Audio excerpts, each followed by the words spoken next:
إن الحمد لله نحمده ونستعينه ونستغفره ونعوذ بالله من شرور أنفسنا ومن سيئات أعمالنا من يهده الله فلا مضل له ومن يضلل فلا هادي له وأشهد أن لا إله إلا الله وحده لا شريك له وأشهد أن محمدا عبده ورسوله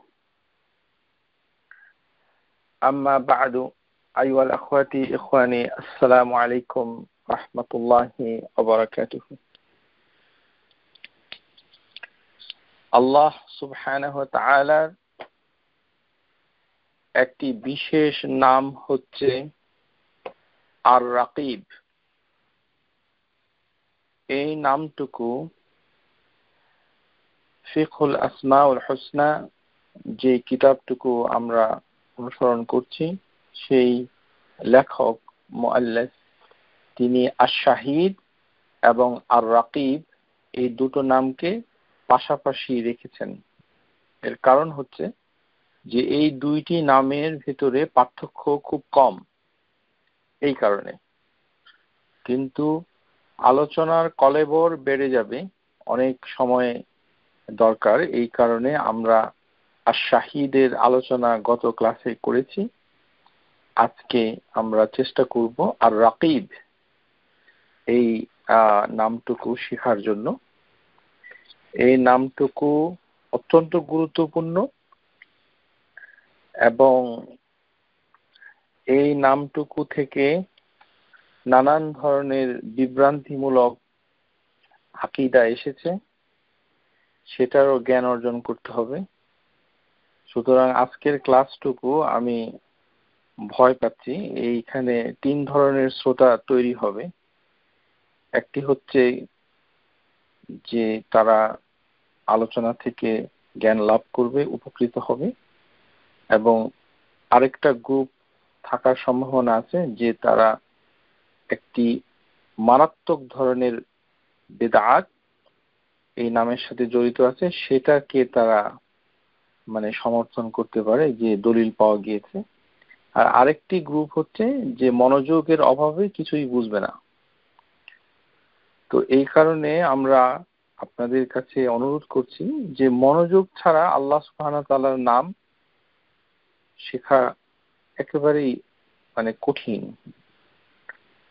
রাকিব এই শব্দটুকু এসেছে আরবি বর্ণমালার রা কা বা। এটার ফাইল এই ফরম্যাট থেকে অ্যাক্টিভ পার্টিসিপল হয়েছে রাকিব। আল্লাহ সুবহানাহু ওয়া তাআলা এই নামটুকুকে তিনি নিজের জন্য যেমন রেখেছেন, তেমনি তিনি মাখলুকের সাথে, তার সৃষ্টির সাথে এই নামটুকুকে তিনি শেয়ার করেছেন। সৃষ্টির সাথে সৃষ্টিকেও এই নামে তিনি ডেকেছেন। ফেরেশতা, আম্বিয়া ওয়াল মুরসালিন, তারপরে বাস্তবেও আমরা আরবি ভাষায় এই শব্দের প্রয়োগ দেখি। তো সুতরাং কাউকে যদি রাকিব বলে ডাকা হয় তাহলে কোনো সমস্যা নাই, আশা করি বুঝতে পেরেছেন। তো আরবি বর্ণমালার যে রুট রা কা বা, এর থেকে প্রথম যে অর্থটা আসে, আরেকটি কথা আমরা বলে রাখছি যে বাংলা ভাষায় এটার অনুবাদ পড়ে অর্থ উদ্ধার করা কঠিন। যেটা অর্থ অনেকাংশে দেওয়া হয়েছে পর্যবেক্ষক, এটি অনেকগুলো অর্থের একটি। সুতরাং একটি অর্থ নিয়ে আল্লাহ সুবহানাহু ওয়া তাআলার নামের যে বড় সমস্যা সেটা হচ্ছে আল্লাহর নামটা যে কোনো নামের অর্থের দিক থেকে পরিপূর্ণতা লাভ করেছে। একটা নামের যতগুলো ডাইমেনশন আছে সবগুলোকে আল্লাহ সুবহানাহু ওয়া তাআলা বর্ণনা করেছেন এবং সেটা আরবি ভাষায় প্রকাশ পেয়েছে। শুধু ভাষার দৈন্যতার কারণে বাংলা ভাষার অনুবাদ, শব্দের চয়ন এবং আমাদের মানসিকতা, বাঙালি মানসিকতা, যেটা আল্লাহর নাম সমূহ শিখার অনুকূলে নয়, সেই কারণে আমরা সেই নামটুকু সঠিক অর্থ জানতে ব্যর্থ হয়েছি।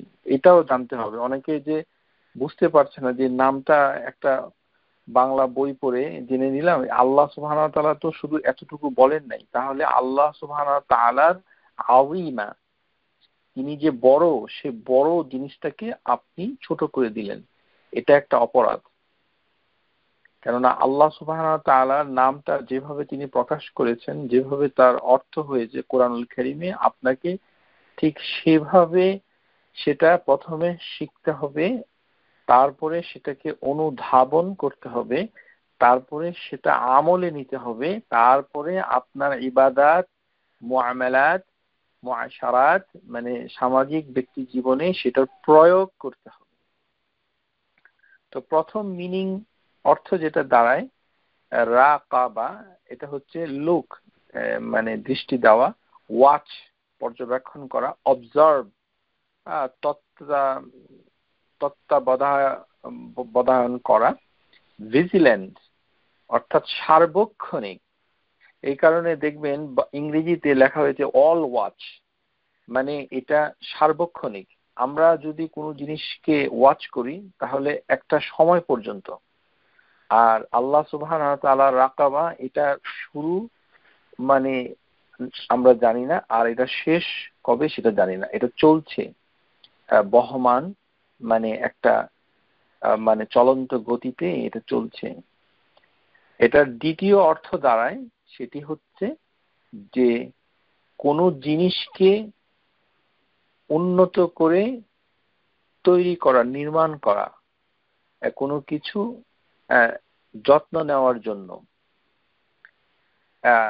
আপনারা লক্ষ্য করবেন যে আরবি ভাষায় গলা, আমাদের যে গলা আছে না, দেখেন একটা মোরগ সে আশেপাশের মুরগিকে কিভাবে দেখে, গলাটা উঁচু করে। আমরা যখন নিজেরা, মনে করেন বাড়ির দারোয়ান, সে যখন ডিউটি করে, অথবা মানে কোনো ওয়াচার, মানে রক্ষী যারা নাইট ডিউটি করেন, তাদের একটা অঙ্গ ভীষণ কাজ করে, সেটা কি, যে আপনি গলাটাকে বাড়িয়ে দিচ্ছেন উপরের দিকে তুলে, মানে চারদিকটা দেখার জন্য। যেমন একজন মা, সে যখন সবকিছুকে পর্যবেক্ষণ করে, দেখে যে বাচ্চাগুলো কোথায় গেল, তখন কোন শরীরে কোন অংশটা সবার আগে মানে উপরের দিকে উঠে যায়, সেটি হচ্ছে গলা। তো গলাটা উঁচু করেই আমরা জিনিসটাকে দেখি, এই কারণে আরবি ভাষায় গলাটাকে রাকাবা বলা হয়। বুঝছেন, যে গলা মানে হচ্ছে রাকাবা। তাহলে এই যে উঁচু করা হয়, উঁচু করে সেই জিনিসটার যত্ন নেওয়ার জন্য উঁচু করা হয়, মানে দায়িত্বটা পালন করার জন্য, শুধু গলাটা উঁচু করে অন্য কোনো পারপাসের জন্য নয়, মানে এটা একটা দায়িত্ব নেওয়ার জন্য। এই কারণে এটার শাব্দিক অর্থে তিন দিকে চলে যায়: প্রোটেকশন, মেনটেইন, প্রিজার্ভেশন। রক্ষা করা, তত্ত্বাবধান করা, যেটা মেনটেইনিং, প্রিজার্ভ সংরক্ষণ করা, তারপরে হচ্ছে এটাকে হেফস মানে প্রোটেকশন করা। তাহলে কত তিনটি অর্থ অন্যভাবে আসছে। আর তৃতীয় আরেকটি অর্থ কোরআনুল কারীমে এসেছে, সেটা হচ্ছে রেসপেক্ট, ইন কনসিডারেশন। তাহলে এই রুট থেকে তিন ধরনের অর্থ এসেছে রাকাবা। একটা হচ্ছে, ফার্স্ট হচ্ছে to look, to watch, to observe, to be vigilant.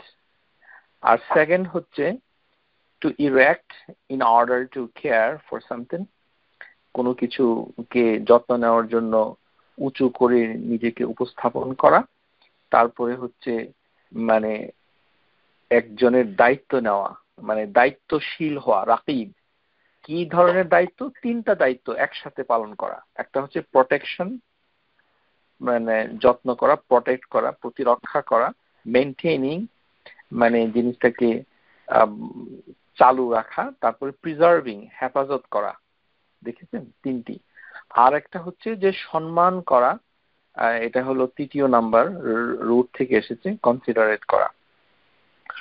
কোরআনুল কারীমে 24টি জায়গায় এই রাকাবা মানে রুট মানে মানে এসেছে 24টি জায়গায়। এর অনেকগুলো মানে ডেরাইভড ফর্ম এসেছে। এর ভিতরে কতগুলো আমরা আপনাদের সাথে তুলে ধরছি যেটা খুবই গুরুত্বপূর্ণ। যেমন রাকাবাতিন, রাকাবাতিন মানে হচ্ছে স্লেভ। তো রাকাবাতিন স্লেভ, যে আল্লাহ সুবহানাহু ওয়া তাআলা কোরআন কারীমে বলছে ফাক্কু রাকাবা, যে তোমরা রাকাব করে দাও, মানে দাস মুক্তি করে দাও। তাহলে দাস যেটা স্লেভ, আপনারা যারা উত্তর আমেরিকায় আছেন তারা বিভিন্ন বইপত্রে, বাচ্চাদের বইপত্রে, মিউজিয়ামে দেখেন যে এই দেশের স্লেভদেরকে এক সময় কোথায় শিকল দিয়ে বেঁধে রাখতো, গলাতে। স্লেভটা যখন বিক্রি করা হতো তখন তার গলাতে হয় একটা বেল্ট অথবা কিছু একটা ফিতা যুক্ত কিছু থাকতো আর কি, মানে গলার মাধ্যমে তাকে নিয়ে যাওয়া হতো। তো এটাকে মুক্ত, গলাটাকে মুক্ত করে দেওয়া হচ্ছে ফাক্কু রাকাবা, যেটি ইসলামের একটি অন্যতম ইবাদত, দাস মুক্তি করা। বর্তমান মুসলিম বিশ্বে যেহেতু কোনো দেশে, মুসলিম দেশে কোনো ধরনের শরীয়ত সম্মত কোনো দাস রাকাবাতিন এটা নাই, সুতরাং এটা মুক্ত করার কোনো প্রশ্ন আসে না। এটা অবশ্য আমাদের বাংলা অনুবাদ পড়ে অনেক লোক কাজের লোককে দাস মনে করে। এটা বাংলা ভাষার শব্দের জন্য কোরআনের একটা বিধান মানুষ ভুল বুঝে, সেটা হচ্ছে কৃতদাস, স্লেভ, মানে সার্ভেন্ট এবং স্লেভ এক নয়। তারপরে হচ্ছে রাকিবুন, এটি আরেকটু, রাকাবাতিন স্লেভ, রাকিবুন মানে অবজারভার, যিনি পর্যবেক্ষণ করছেন, পর্যবেক্ষণ তদারক করছেন। রাকিবুন, যেমন আল্লাহ সুবহানাহু ওয়া তাআলা কোরআনুল কারীমে বলছেন মা ইয়ালফিযু মিন কাউলিন ইল্লা লাদাইহি রাকিবুন আতীদ, যে কোনো কথা, কোনো উচ্চারণ মানুষের কথা থেকে ছুটে যাবে না, সেটাকে পর্যবেক্ষণ করবে সহসাই, মানে তাৎক্ষণিকভাবে। রাকিবুন আতীতুন, তাহলে এখানে আমরা রাকিবুন মানে পর্যবেক্ষণ এই জিনিসটা পেয়ে গেলাম। তাহলে রাকিব কেমন রাকিব, যেটা আপনারা জানেন যে সম্মানিত দুইজন ফেরেশতা, কিরামান কাতিবিন, সম্মানিত লেখক দুইজন, যেটি প্রত্যেকটা মানুষের সাথে আছে।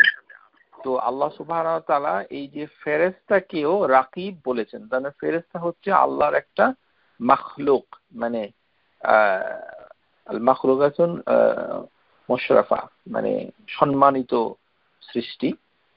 তারা লিখে যাচ্ছে আল্লাহ সুবহানাহু ওয়া তাআলা তাদেরকে সম্মানিত করেছেন নিজের ভাষাতেই, যেটি মানে কোরআনুল কারীমের ভাষাতে, যে কিরামান কাতিবিন, সম্মানিত লেখকবৃন্দ। তো রাকিবুন আতীতুন, তাহলে এখানে আতীত মানে হচ্ছে যে যে সাথে সাথে দেখে ফেলে, মানে এই শব্দটা আতীত, এটা বুঝতে গেলে অন্য আয়াতের দিকে লক্ষ্য করতে পারেন। যেমন ইন্না আ'তাদনা লিল কাফিরিনা সাঈরা, আমি প্রস্তুত করে রেখেছি, রেডিলি মানে সাথে সাথে তৈরি করে রেখেছি কাফেরদের জন্য সাঈর নামক মানে জাহান্নাম ইত্যাদি। তারপরে এই মানে ডেরিভেটিভ ফর্মগুলো আপনাদের সামনে তুলে ধরছি, তাহলে আপনাদের অর্থটা বুঝতে সহজ হবে। ফারতাকিব এই শব্দটা কোরআনে এসেছে একটা রুট থেকে, একই রাকাবা এই রুট থেকে। ফারতাকিব ইন্নাহুম মুরতাকিবুন,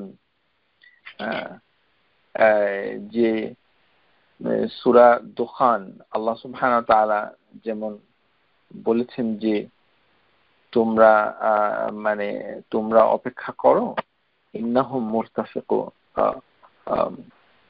মুরতাকিবুন, তারা অপেক্ষা করছে, আপনি অপেক্ষা করুন।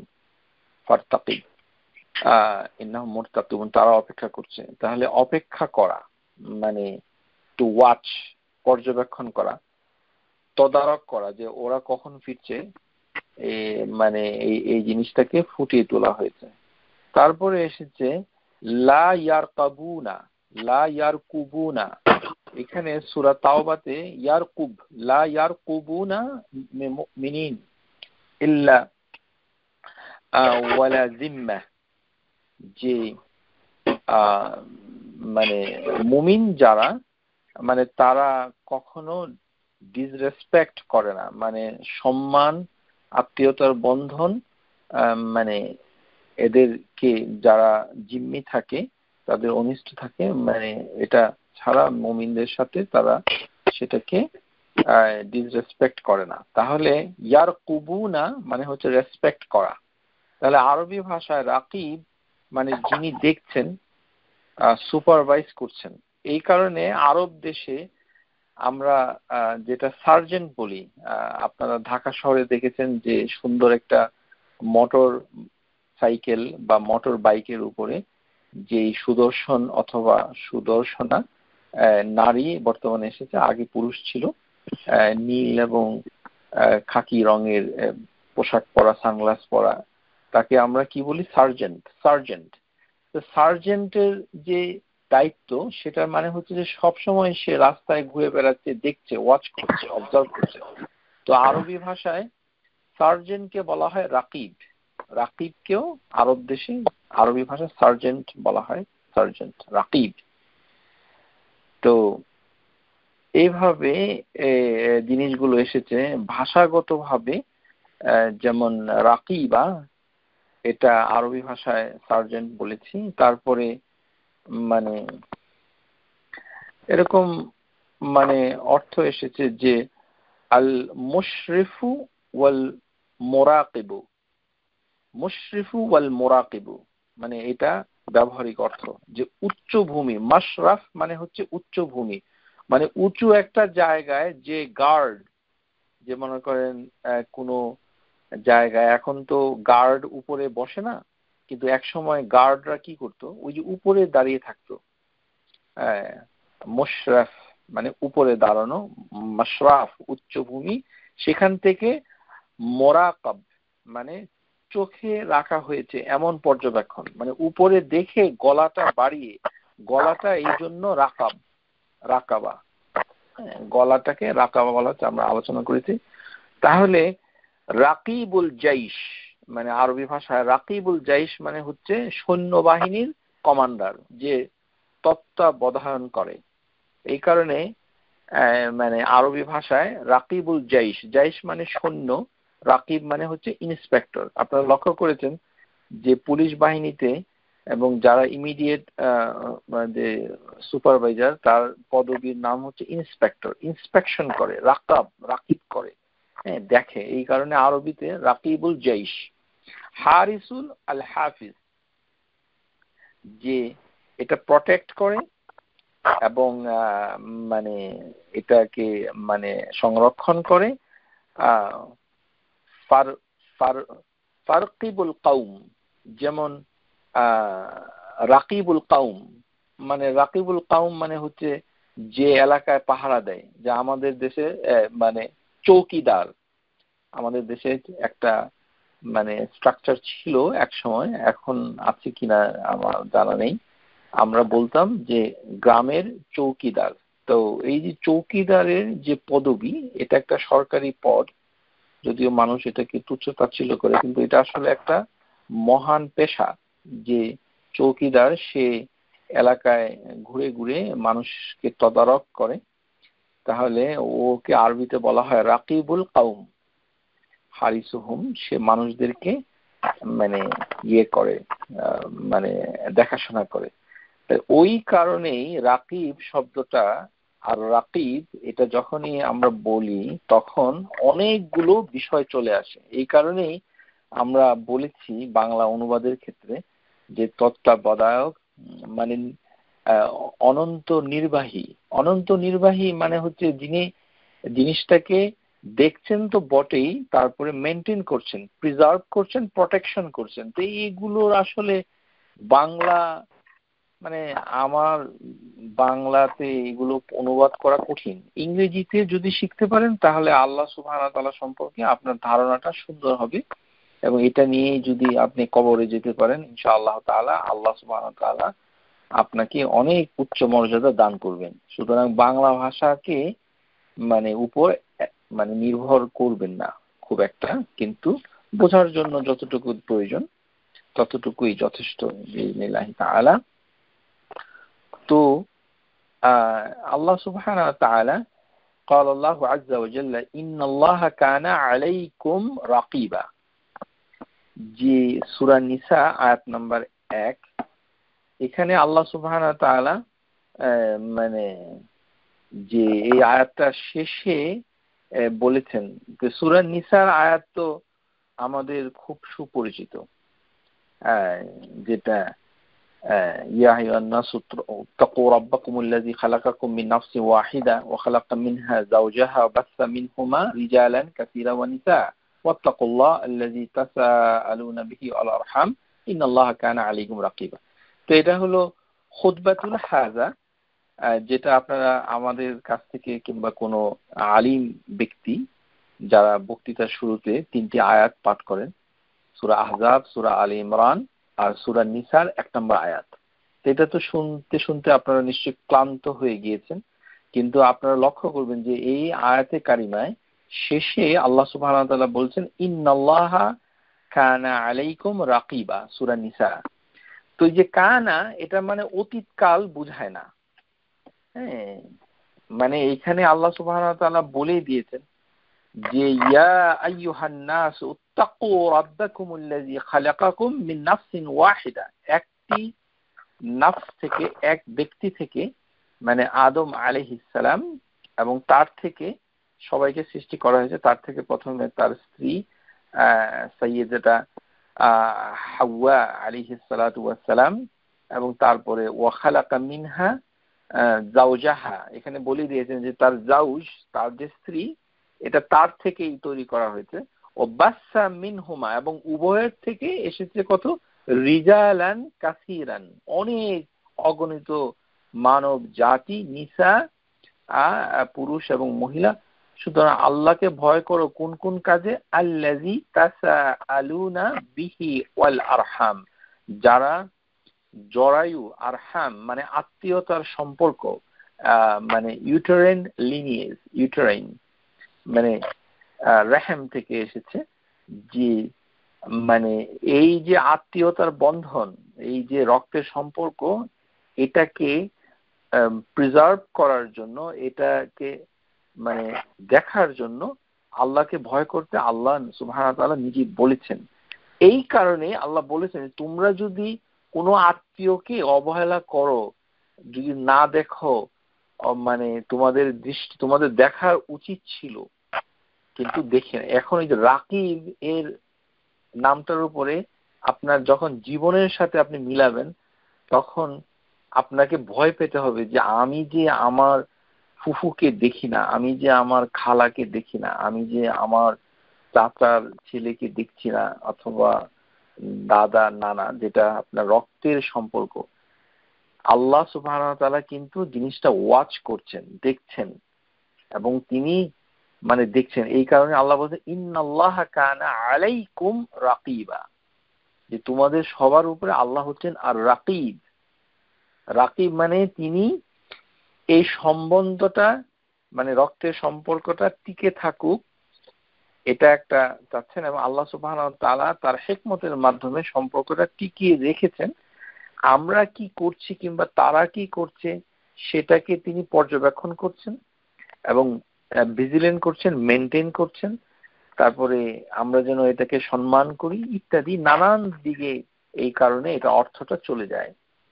তাহলে আমরা এই আয়াতে কারিমায় একটি আয়াত পেলাম, মানে মোট ওয়ারাদাতুল ইসমুল্লাহি তাআলা আর রাকিব ফিল কোরআনুল কারীম 3 মাররাত। আল কোরআনুল কারীমে মাত্র 3টি আয়াতে আর রাকিব নামটুকু এসেছে। এটি হচ্ছে প্রথম আয়াত, সূরাতুন নিসা আয়াত নাম্বার 1, এবং এই আয়াতটা অত্যন্ত গুরুত্বপূর্ণ বিধায় রাসূলুল্লাহ সাল্লাল্লাহু আলাইহি ওয়াসাল্লাম তিনি খুতবাতুল হাজাতে এটাকে মানে মানে পড়তেন, মানে দ্বিতীয় নম্বর আয়াতে এটা পড়তেন।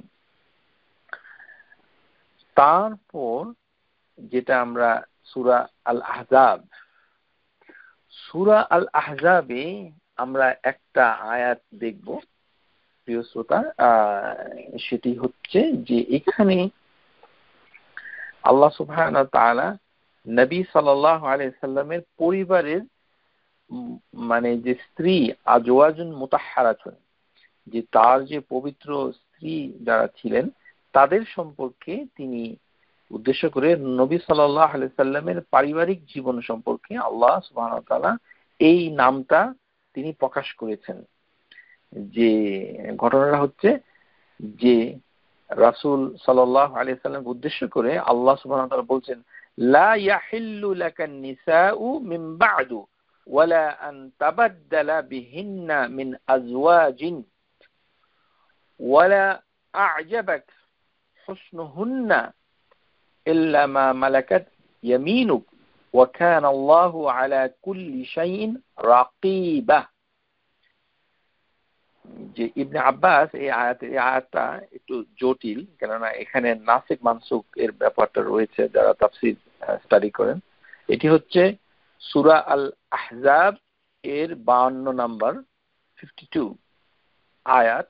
এখানে আল্লাহ সুবহানাহু ওয়া তাআলা বলে দিচ্ছেন যে রাসূলুল্লাহ সাল্লাল্লাহু আলাইহি সাল্লাম মানে ওনার যে স্ত্রী যতগুলো ছিলেন তারপরে আর নিজে তিনি অন্য কোনো নারীকে বিবাহ করতে পারবেন না। এখানে বলে লা ইয়াহিল্লু লাক আন-নিসা, তে বিবাহ করতে পারবেন না। মিন বা'দু মানে যে ওয়াইফ গুলো ছিল, অধিকাংশ রিওয়ায়াতে এসেছে যে 9 অথবা অনেক সময় সংখ্যা বেশিও শোনা যায়। যাই হোক, ওয়ালা তাবাদদালা বিহিন্না মিন আজওয়াজিহিন্না, তো আজওয়াজিন যে তো হে নবী আপনি আপনার স্ত্রীদেরকে পরিবর্তন করে অন্য স্ত্রী গ্রহণ আপনার জন্য হালাল নয়। তো এটা বলে দিয়ে আল্লাহ সুবহানাহু ওয়া তাআলা কাকে খুশি করতে চেয়েছেন? রাসূলুল্লাহ সাল্লাল্লাহু আলাইহি ওয়াসাল্লামের স্ত্রীদেরকে। সুবহানাল্লাহ, আল্লাহ রাসূলের সাল্লাল্লাহু আলাইহি ওয়াসাল্লাম তার স্ত্রীদেরকে খুশি করার জন্য, তাফসীরের ভিতরে এসেছে যে ইবনে আব্বাস, মুজাহিদ, দাহহাক, কাতাদা এবং অন্যান্য উলামা মুফাসসির তারা বলেছেন যে যে সকল পুণ্যবতী মানে নারী যারা নবী সাল্লাল্লাহু আলাইহি সাল্লামের সাথে বিবাহ বন্ধনে আবদ্ধ হয়েছিলেন তারা দুনিয়ার সামগ্রীর উপর থেকে মুখ তুলে নিয়ে আখিরাতকে প্রাধান্য দিয়েছিলেন। নিজের নবী সাল্লাল্লাহু আলাইহি সাল্লামের সাথে কষ্টকর জীবন বেছে নিয়েছিলেন সম্ভ্রান্ত সেই নারীগণ। তো তারা এত কষ্ট করে নবী সাল্লাল্লাহু আলাইহি সাল্লামের সাথে থাকতেন। তো এই কারণে আল্লাহ সুবহানাহু ওয়া তাআলা মানে তাদেরকে অন্তরে যেন খুশি করাটা চলে আসে, এই কারণে নবী সাল্লাল্লাহু আলাইহি সাল্লামের উপর এটা বলে দিয়েছেন যে যে আপনি ইচ্ছা করলে অন্য আর কোনো মহিলাকে বিবাহ করতে পারবেন না। কিন্তু এটি মানে 51 নম্বর আয়াত দ্বারা মানসুখ হয়ে গিয়েছে। অর্থাৎ আয়েশা রাদিয়াল্লাহু তাআলা আনহা তিনি বলছেন যে নবী সাল্লাল্লাহু আলাইহি সাল্লাম আসলে ইচ্ছা করলে বিবাহ করতে পারতেন। ওই আয়াতে এটা আছে, ইউরজি মান তাশাউ মিনহুন্না তুতি ইলাইকা মান তাশা, আপনি তাদের মধ্য থেকে যাকে ইচ্ছে আপনার কাছ থেকে দূরে রাখতে পারেন আর যাকে ইচ্ছে আপনার কাছে স্থান দিতে পারেন। যাই হোক, এটা হচ্ছে একাডেমিক বিষয়, নাস্খ মানসুখ, তো এটা আমাদের উদ্দেশ্য নয়। আমরা যেটা এখানে আপনাদের দৃষ্টি আকর্ষণ করছি এবং আমরা যেটা শিখব সেটা হচ্ছে, দেখেন আয়াতের ভিতরে এমনকি রাসূলুল্লাহ সাল্লাল্লাহু আলাইহি সাল্লামকে উদ্দেশ্য করে আল্লাহ বলছেন, সুবহানাল্লাহ, মানে ওনার থেকে এই ধরনের ইনসিডেন্স হতে পারে সেটা আমরা চিন্তাও করি না, কোনো রিওয়ায়াত নাই, কিছু নাই। তারপরেও আল্লাহ সুবহানাহু ওয়া তাআলা বলছেন যে হে রাসূল ওয়ালাউ আ'জাবাক হুসনুহুন্না, কোন মহিলার সৌন্দর্যে আপনি যদি মুগ্ধ হয়ে পড়েন বাই চান্স, ওয়ালাউ হতেও পারে, কেননা নবী সাল্লাল্লাহু আলাইহি সাল্লাম হচ্ছে একজন মানুষ, উনি যে একজন মানব সন্তান, এই আয়াতটা হচ্ছে এর একটা বড় প্রমাণ। আল্লাহ সুবহানাহু ওয়া তাআলা এত বড় সাইয়্যিদুল মুরসালিন, সমস্ত রাসূলদের সরদার সাইয়্যিদ, তার যে চরিত্র, সেই চরিত্রের প্রশংসা আল্লাহ সুবহানাহু ওয়া তাআলা করেছেন। খুলুকুল আযীম, যে তার চরিত্র হচ্ছে সর্বোত্তম চরিত্র, সেই সর্বোত্তম চরিত্রের ভিতরেও ফ্র্যাকশন অফ এ সেকেন্ড, ভালো করে লক্ষ্য করুন, ফ্র্যাকশন অফ এ সেকেন্ড মানে মুহূর্তের ভিতরে একটুখানি যদি তার অন্তরে মানে চলে আসে বাই চান্স অন্য কোনো মহিলা, মানে মহিলার সৌন্দর্য, ওয়ালাউ আ'জাবাক হুসনুহুন্না, যে কোনো মহিলার সৌন্দর্যে আপনি যদি বাই চান্স, আল্লাহুল আযীম, আমি এটা সঠিক অনুবাদ করতে পারছি না, কিন্তু এখানে লিটারাল হচ্ছে যদিও তাদের সৌন্দর্য আপনাকে মুগ্ধ করে ফেলে। মানে নবী সাল্লাল্লাহু আলাইহি সাল্লামের সামনে অনেক মহিলাই আসতো বিভিন্ন সময়ে প্রশ্ন জিজ্ঞাসা করার জন্য, এবং আপনারা সেটা জানেন যে তিনি হচ্ছেন রাসূল, আল্লাহ রাসূল, তার কাছে মহিলা পুরুষ সবাই আসতেন, এবং অনেকেরই চেহারা মানে খোলা থাকতো বলে হাদিসে তার প্রমাণ রয়েছে। তো এই কারণে নবী সাল্লাল্লাহু আলাইহি সাল্লাম কারোর সৌন্দর্যে মুগ্ধ হয়েছেন এইটা এই আয়াতে প্রমাণ নাই, কিন্তু আল্লাহ বলছেন যদি আপনি মুগ্ধ হয়ে পড়েন ওয়ালাউ আ'জাবাক হুসনুহুন্না, তাহলে বোঝা যায় যে একজন মানুষ যতই রাইচুয়াস হোক না কেন, এই কারণে গাদ্দুল বাসার কথাটা এসেছে যে মানুষ, পুরুষের উচিত দৃষ্টিকে নত করা, যে না উনি হচ্ছেন আমাদের বড় শেখ, আমাদের বড় আলিম, মাওলানা, উনি মেয়েদের দিকে তাকিয়ে কথা বলতে পারবে, অসুবিধা নেই। এটা ঠিক নয়। যেখানে আল্লাহ সুবহানাহু ওয়া তাআলা নবী সাল্লাল্লাহু আলাইহি সাল্লামকে সতর্ক করে দিয়ে এই আয়াত নাযিল করেছেন, ওয়ালাউ আ'জাবাক হুসনুহুন্না, মানুষ তো সে যে কোনো কারো সৌন্দর্যে মুগ্ধ হয়ে যেতে পারে এবং বিবাহ করার জন্য উদ্বুদ্ধ হতে পারে। তো এটা যেন তিনি না করেন, এই ক্ষেত্রে শুধুমাত্র দাসীদের কথাটা আল্লাহ এক্সেপশনাল রেখেছেন, ইল্লা মা মালাকাত ইয়ামিনুক, যেটা আপনার অধিকারভুক্ত দাসী, সেটা ভিন্ন। কিন্তু এই আয়াতে আল্লাহ বলছেন ওয়াকান আল্লাহু আলা কুল্লি শাইইন রাকিবা, এখানে বাংলা অনুবাদ করেছে তীক্ষ্ণ পর্যবেক্ষণকারী। ওই কোনো কোনো জায়গায় তীক্ষ্ণ, কোনো কোনো জায়গায় পর্যবেক্ষণকারী, মানে এরকম না। এটার মানে হলো যে দেখছেন যে বাহ্যিক দিক নয় বরঞ্চ অন্তরকে যিনি দেখেন। এই কারণেই মানুষের রাকিব আর আল্লাহর রাকিব এক নয়। আল্লাহ সুবহানাহু ওয়া তাআলা ভেতরের এবং বাইরের, ভেতরটাই বেশি। শাহিদ আর শাহিদ আর রাকিব, এটার ভিতরে মৌলিক পার্থক্য হচ্ছে আর রাকিব অধিকাংশ সময় কাসিরান হচ্ছে বাতেন, ভিতরেরটা, আর শাহিদ হচ্ছে ভিতরেরটা এবং বাইরেরটা, যেটাকে পর্যবেক্ষণ করেন, সাক্ষ্য রাখেন, দেখেন। তাহলে চোখের চাহনি একটুখানি, অন্তরে একটু ফ্র্যাকশন অফ এ সেকেন্ড কোনো ধারণা যদি চলে আসে নবীর সাল্লাল্লাহু আলাইহি সাল্লামের অন্তরে, আল্লাহ সুবহানাহু ওয়া তাআলা বলে রাখছেন যে আমি কিন্তু আর রাকিব, আমি কিন্তু পর্যবেক্ষণ করছি যে আপনি কি করেন কিংবা আপনার অন্তর কি চিন্তা করছে, এরকম। তাহলে দেখা যাচ্ছে যে আমরা যে বাংলা অনুবাদ শিখলাম পর্যবেক্ষণ, এটা সঠিক হচ্ছে না, কারণ পর্যবেক্ষণ শব্দটা প্রয়োগ হয় বাইরের দিক থেকে। আমরা কি বলি, আমি একজন শিক্ষক, তা আমি পর্যবেক্ষণ করছি, কিন্তু তার মানে এই নাকি যে আমি তাদের মনের খবর রাখছি, এরকম তো না। এই কারণে মনের খবর রাখাটাও হচ্ছে রাকিব, এবং এটাই বেশি। এই কারণেই পর্যবেক্ষণ শুধু করে এটাই শিখে কবরে চলে গেলে আল্লাহর নাম শিখাই হলো না। আল্লাহ বলছেন যে মানে অন্তরের বিষয়টাকেও তিনি দেখেন। এই কারণে আল্লাহ সুবহানাহু ওয়া তাআলা আয়াতে কারিমায় এটা বলেছেন। যে ইল্লা মা মালাকাত ইয়ামিনুক ওয়া কানা আল্লাহু আলা কুল্লি শাইইন রাকিবা। তাহলে এটা আমরা বুঝতে পারলাম। তারপর যে আরেকটি আয়াত এসেছে যেটি আমরা গত ক্লাসে আলোচনা করেছি, যে ঈসা ইবনে মারিয়াম সম্পর্কে আল্লাহ সুবহানাহু ওয়া তাআলা যখন এই কথাগুলো আসলে কিয়ামতের দিনে হবে, মানে যদিও এটা আল্লাহ সুবহানাহু ওয়া তাআলা এটা দুনিয়াতেই নাজিল করেছেন, কিন্তু স্কলাররা বলছেন যে এটা কিয়ামতের মাঠে হবে।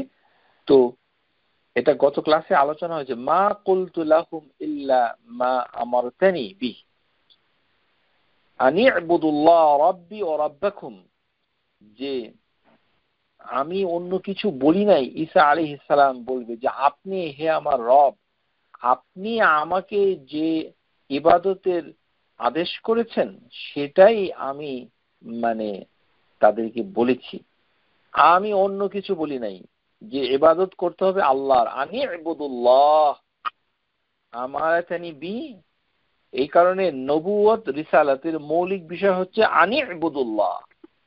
এটা অনেকেই বুঝতে ব্যর্থ হয়েছে। আমাদের বাংলাদেশের সমাজে এক শ্রেণীর মানুষ মনে করে যে নবী রাসূলরা এসেছে অন্য কোনো স্ট্রাকচারকে প্রতিষ্ঠা করার জন্য। এটা ঠিক নয়। আনি ইবুদুল্লাহ, ইবাদত করার জন্য। আনি ইবুদুল্লাহ রাব্বি ওয়া রাব্বাকুম, তোমাদের রবের ইবাদত করো। কুনতু আলাইহিম শাহিদান, আল্লাহ আপনি তো সাক্ষী ছিলেন, সাক্ষী আছেন, ছিলেন।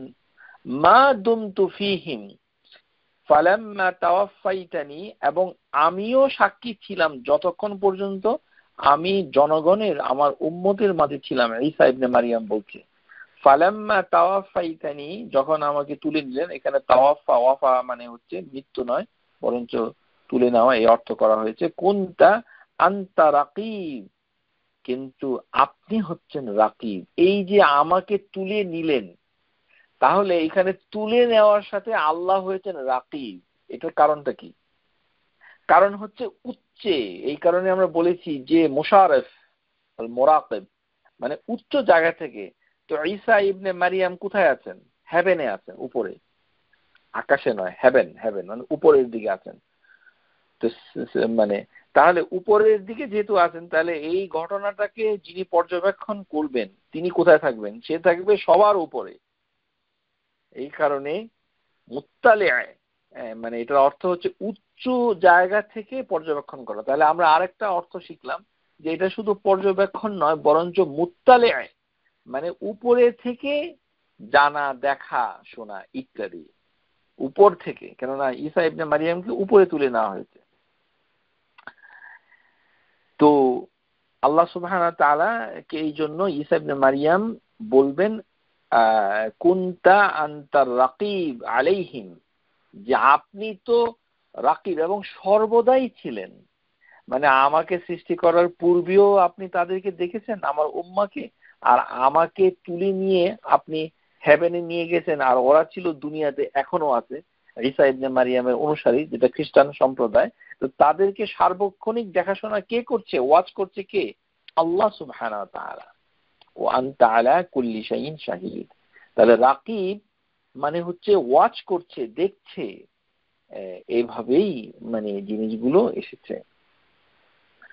তাহলে আমরা এই নামটুকু থেকে যেটা আমরা শিখতে পারলাম সেটি হচ্ছে যে মানাহু রাকিবুন আইয়ে মুরাকিবুন, মানে দি ওয়াচার, যিনি পর্যবেক্ষণ করেন, সবকিছু দেখেন উপর থেকে। মুত্তালিউ আলাল আমাল আল ইবাদ, যে মানে যিনি তার দাস দিগকে, কৃতদাস, স্লেভ মানে আমরা মানব জাতি এবং জিন, তাদেরকে তিনি ওভারসি করেন, উপর থেকে দেখেন। আল্লাযী লা তুখফা আলাইহি খাফিয়া, এবং তার এই দেখা থেকে কোনো কিছু গোপন নয়। ওয়া ইয়াদখিলু ফি মা'না রাকিব, এবং আরেকটি অর্থ দাঁড়ায়, সেটি হচ্ছে মুদাব্বিরুল উমুর আল খালকি আলা আহসান মা ইয়াকুন, যে তিনি হচ্ছে এই কর্মকাণ্ডের নিয়ন্ত্রক। আরো অর্থ, সুবহানাল্লাহ, মানে রাকিব মানে অর্থের সমাহার, সুবহানাল্লাহ। মানে আফসোস আমাদের মানে পাঠক যারা আমরা বাংলাদেশি, আমরা কত দুর্ভাগ্য যে ওই পর্যবেক্ষণ একটা শব্দ নিয়েই মানে এখানে কন্ট্রোলার বলা হয়েছে, মুদাব্বির যিনি সংরক্ষণ করেন, কন্ট্রোল করেন, নিয়ন্ত্রণ করেন, আল উমুর যেগুলোকে দেখেন তো বটেই, তারপর এগুলোকে নিয়ন্ত্রণ করেন, যে তার সৃষ্টির ভিতরে সবকিছুর ব্যবস্থাপনা কত সুন্দরভাবে হতে পারে। আল উমুর আল খালকি আলা আহসানু মা ইয়াকুন। এই কারণে মানে বিভিন্ন মানে কিতাবের ভিতরে এর অনেক অর্থ করা হয়েছে, যে রাকিব হচ্ছে সিফাতুল্লাহ তাআলা, এটা যেমন নাম, এটা আরেকটা বৈশিষ্ট্য হচ্ছে এই নামটা আবার আল্লাহর গুণও বটে। তাহলে কোন কোন নাম রয়েছে যেটা আল্লাহর নাম এবং আল্লাহর গুণ দুই ক্ষেত্রেই এই আর রাকিব চলে আসে। ওয়াল্লাযী লা ইগফিলু আম্মা খালক, যিনি তার সৃষ্টি থেকে কখনোই মানে অসতর্ক নন, গাফেল থাকেন না। সৃষ্টি মানে দেখেন একজন মানে রাঁধুনি পিঠা বানাচ্ছে, আসলে পিঠা সবার বানানোরই কথা, যাই হোক ঐতিহ্য অনুযায়ী রাঁধুনিরাই করছে।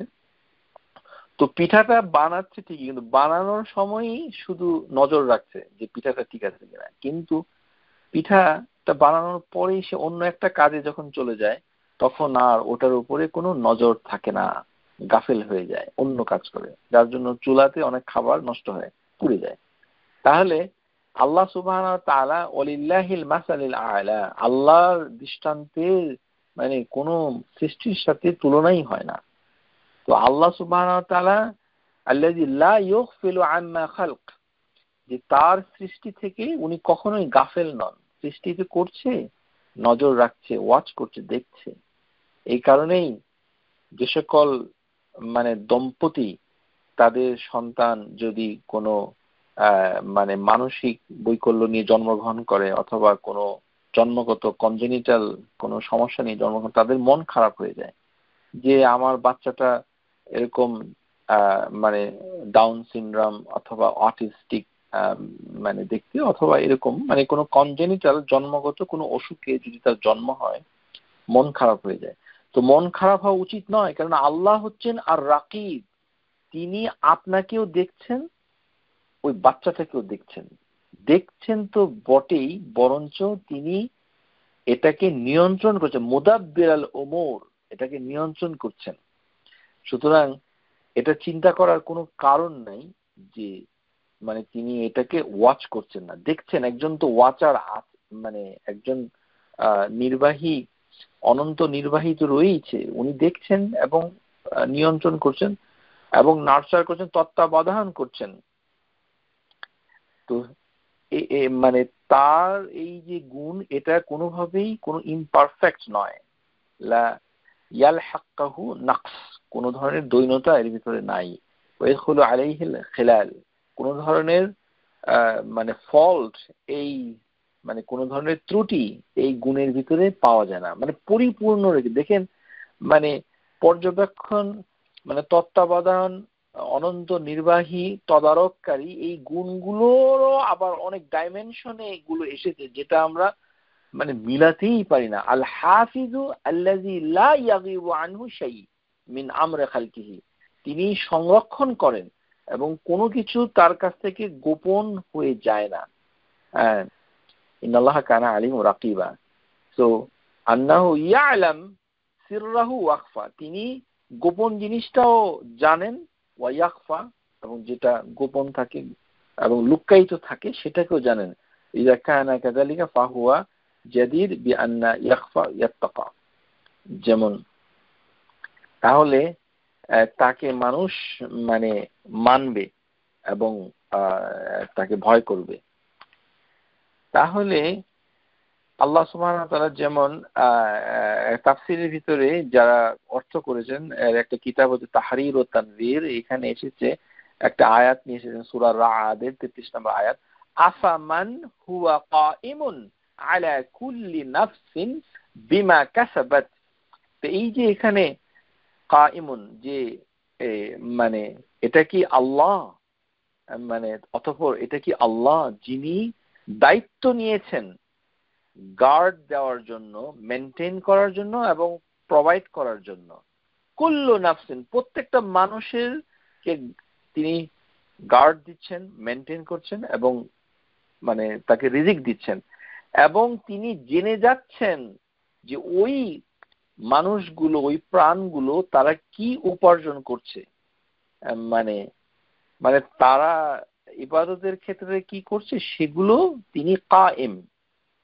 তাহলে এই কায়েম শব্দটা রাকিবের কে অন্তর্ভুক্ত করেছে, স্কলাররা বলেছেন। আর রাকিবু ইয়াশমিলুল হাসযু ওয়াল ইবকাউ ওয়াল ইমদাদু, যারা লিখতে চান লিখে রাখেন। তাহলে রাকিবের তিনটি অর্থ, আল হাফজু মানে হেফাজত করা, ওয়াল ইবকাউ অর্থাৎ প্রিজার্ভ করা, একটা হচ্ছে প্রটেক্ট করা, প্রিজার্ভ করা, ইবকাউ স্থায়িত্ব দেওয়া, ওয়া ইমদাদু মেনটেন করা মানে ব্যবস্থাপনা করা। এই কারণে আমরা বলেছি তত্ত্বাবধায়ক, তত্ত্বাবধান করা মানে শুধু যে পর্যবেক্ষণ করে চলে গেল কিন্তু কোনো মেনটেন করলো না, এরকম নয়। আল হাফজু ওয়াল ইবকাউ ওয়াল ইমদাদু। লিসান আল আরাবের ক্ষেত্রে রাকিবা যেমন অর্থ করেছে, যার রাকিবু হুয়াল হাফিজু আল্লাযী লা ইয়াগিবু আনহু শাই, যে আর রাকিব হচ্ছে আল হাফিজু মানে যা যেটা সব সময় পর্যবেক্ষণ করে, হেফাজত করে এবং তার থেকে কোনো কিছুই লুকানো সম্ভব না। Nothing is hidden from him.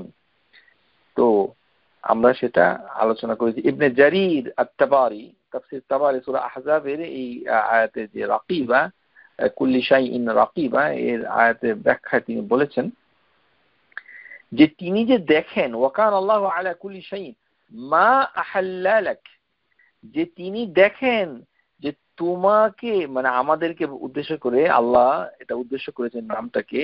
ইবনে তাবারি, ইবনে জারির তাবারি সুবহানাল্লাহ, তিনি অনুবাদ মানে অর্থ তাফসীর করছেন যে যা আমাদের জন্য হালাল সেটা আমরা দেখি কিনা। বুঝতে পেরেছেন প্রিয় শ্রোতা? আমরা যে কি দেখি আজকাল, এই দেখা দেখির ভিতরে যেটা আমাদের হালাল সেটাকেও আল্লাহ ওয়াচ করেন। মা আহাল্লা লাক ওয়া হারামা আলাইক, এবং যেটা আমাদের জন্য হারাম করা হয়েছে সেটা আমরা দেখি কিনা সেটাও আল্লাহ দেখেন। ওয়া গায়রু যালিকা মিন আশিয়াউ কুল্লাহু, এবং এটা ছাড়া যা কিছু আছে সব কিছুর ক্ষেত্রে তিনি দেখেন। হাফিজান, এবং লা ইয়াজিবু আনহু ইলমু শাই যালিক, এবং তার জ্ঞানের বাইরে কোনো কিছুই কোনো গোপন নেই। কারণ আল্লাহ এইটাকে দেখতে দেখতে আল্লাহ কখনো ক্লান্ত হন না। ওয়ালা ইয়াউদুহু হিফযুহুমা কুল্লাহু, এবং তিনি এই গার্ড এবং এই প্রোটেকশন করে ক্লান্ত হন না।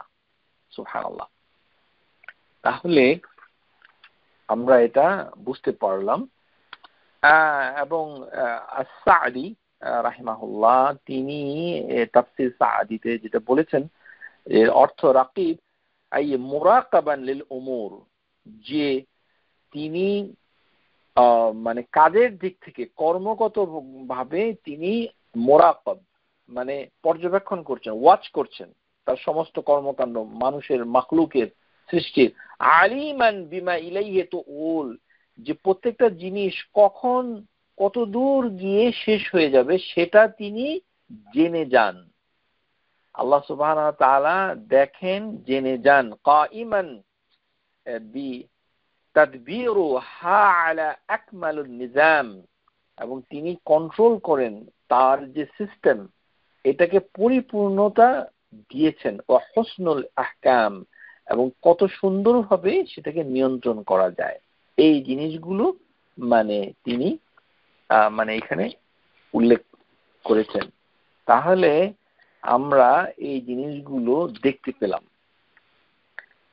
এখন আসুন প্রিয় শ্রোতা, আমরা মানে দেখি যে এই যে রাকিব, এটা আমরা তো বলেছি যে এর রুট থেকে অনেক ধরনের কথা এসেছে। যেমন শুআইব আলাইহিস সালামকে আল্লাহ বলেছেন মানে মানে এখানে রাকিব তার প্রসঙ্গে এসেছে, যে শুআইবের সম্প্রদায় যখন তার কথা শুনলো না, তখন আল্লাহ সুবহানাহু ওয়া তাআলা বলে দিলেন যে ওয়ারতাকিবু, যে তোমরা প্রতীক্ষা করো। তো এখানে প্রতীক্ষা মানে হচ্ছে দেখতে থাকো, কারণ ওরা বলছিল যে আযাব কবে আসবে, যে যে আমরা যদি মানে মানে অবাধ্য হই তাহলে আমাদের উপরে তোমরা আযাব নিয়ে আসো, এরকম। তো এরকম করে তারা যখন অবাধ্যতা শুরু করলো, তখন লাঞ্ছনার শাস্তি আল্লাহ সুবহানাহু ওয়া তাআলা বললেন যে ওরা হচ্ছে ওমান হুয়া কাযিবুন ওয়ারতাকিবু ইন্নী মাআকুম, যে ওরা তোমরা প্রতীক্ষা করো, আমিও তোমাদের সাথে প্রতীক্ষা করছি, রাকিবুন। সুতরাং যে শুআইব আলাইহিস সালাম এর সাথে ঘটনা আল্লাহ সুবহানাহু ওয়া তাআলা বলে দিলেন যে মানে এটা যদি অর্থ হয় যে শুআইব আলাইহিস সালাম, আল্লাহ নোজ বেস্ট, যে এখানে আল্লাহ সুবহানাহু ওয়া তাআলা কি শুআইব আলাইহিস সালামকে উদ্দেশ্য করে বলেছেন যে আমিও তোমাদের সাথে অপেক্ষা করছি। আয়াতে কারিমার অর্থের ভঙ্গিতে মনে হচ্ছে যে তিনি অপেক্ষা করছেন এবং তারা অপেক্ষা করছে, মানে একজন রাসূল শুআইব আলাইহিস সালাম অপেক্ষা করছেন তাদের ইন্নী মাআকুম রাকিবুন। তাহলে কেননা এখানে তার কথা এসেছে ইয়া কাওমি ই'মালু, তার মানে এটা শুআইব আলাইহিস সালামের কথা, কারণ এই আয়াতে কারিমা শুরু হয়েছে যে হে আমার সম্প্রদায়, তার মানে শুআইব আলাইহিস সালাম নিজেকে বলেছেন রাকিব, ইন্নী মাআকুম রাকিবুন, আমিও তোমাদের সাথে প্রতীক্ষা করছি, তোমরাও প্রতীক্ষা করো। তার মানে এখানে প্রতীক্ষা, পর্যবেক্ষণ, এই শব্দগুলোর অর্থ এখানে ফুটে উঠেছে। তাহলে আমরা এখন যাব যে মানে ফিকহুল আসমাউল হুসনাতে শেখ আব্দুর রাজ্জাক হাফিজাহুল্লাহ তিনি কি বলছেন। তিনি মোটামুটি একই কথাই বলছেন, ও মা'না রাকিব আইয়ে মুত্তালিউ আলা মা কাআন্নাতুহু সুদূর, যে এটা হচ্ছে এমন একটা অর্থ যে অন্তরের ভিতরে যেটা গুপ্ত থাকে, কনসিলড, সেটাকেও আল্লাহ উপর থেকে দেখেন এবং জানেন। দুটো জিনিস কি বললাম, দেখেন এবং জানেন। কেননা রাকিব এটা বাস্তবায়ন হবে, প্রথম হচ্ছে যে অন্তরের কথাটা জেনে যান এবং দেখেন, জেনে যান প্রথম, তাহলে জানা হবে ইলমুল্লাহি তাআলা, এটাও রাকিবের একটা অংশ। কাইমুন আলা কুল্লি নাফসি বিমা কাসাবাত, এবং আল্লাহ সুবহানাহু ওয়া তাআলা মানে পরিচালনা করেন, এবং ওই যে তিনটা অর্থ বললাম, প্রোটেক্টিং, প্রিজার্ভিং, মেইনটেইনিং, মানে কাইম এর অর্থ প্রত্যেকটা মানুষ কি অর্জন করছে সেটাকে তিনি এইভাবে দেখেন, শুনেন, মেইনটেইন করেন। আল্লাযী হাসহাসুল মাখলুকাত ওয়া আজরাহা আলা আহসানুন নিজাম ওয়া আকমালুত তাদবীর, যে এই যে সৃষ্টি জগতের যে সিস্টেম সেটাকে কত সুন্দরভাবে পরিচালনা করা যায় সৃষ্টির সাথে, সেটাকে তিনি হেফাজত করেন, সিস্টেমটাকে প্রিজার্ভ করেন। সুবহানাল্লাহ, শুধু যে প্রিজার্ভ করেন তা নয়, বরঞ্চ সিস্টেমটাকে আহসানুন নিজাম ও আকমালুত তাদবীর, মানে কন্ট্রোলিং, পরিচালনা এবং মানে সঞ্চালনা, দুটোকেই তিনি মানে সংরক্ষণ করেন। রাকিবুন লিল মুবসিরাত বিবাসারিহি আল্লাযী লা ইয়াগীবু আনহু শাই, যে তিনি সবার উপরে দৃষ্টি রাখেন, বাসার রাখেন, কোনো কিছুই তার কাছ থেকে গোপন নয়। ওয়া রাকিবুন লিল মাসমুআত বিসামিহি আল্লাযী ওয়াসিআ কুল্লি শাই, যে সমস্ত কিছুকে তিনি শুনেন, সমস্ত শব্দ তার শ্রবণ দিয়ে আল্লাহ সুবহানাহু ওয়া তাআলা শুনেন, এবং সেটা অনেক বিস্তৃত, প্রত্যেকটা জিনিসকে তিনি শুনেন, প্রত্যেকটা জিনিসকে, মানে শব্দ, উচ্চারণ, মানে যত মাখলুক রয়েছে তাদের ভাষাগুলো, তাদের আর্তনাদগুলো, আরতিগুলো, তাদের কথাগুলো কি শুনে থাকেন। ও রাকিবু আলা জামিউল মাখলুকাত বিইলমিহি আল মুহিতু বিকুল্লি শাই, এবং তিনি সমস্ত মানে সৃষ্টিকে একত্রে নিজের জ্ঞান দ্বারা পরিবেষ্টন করে থাকেন। তাহলে এখানে আমরা কি দেখতে পাচ্ছি যে রাকিব শব্দটা বুঝতে গেলে চারটা জিনিসকে আমলে নিতে হবে। চারটা। একটা কি? মুত্তালিয়া মা আকান্নাতুস সুদুর, সমস্ত অন্তরের ভিতরে। কারণ আল্লাহ সুবহানাহু ওয়া তাআলা দুই মানে সমস্ত মানুষের অন্তর হচ্ছে তার হাতে।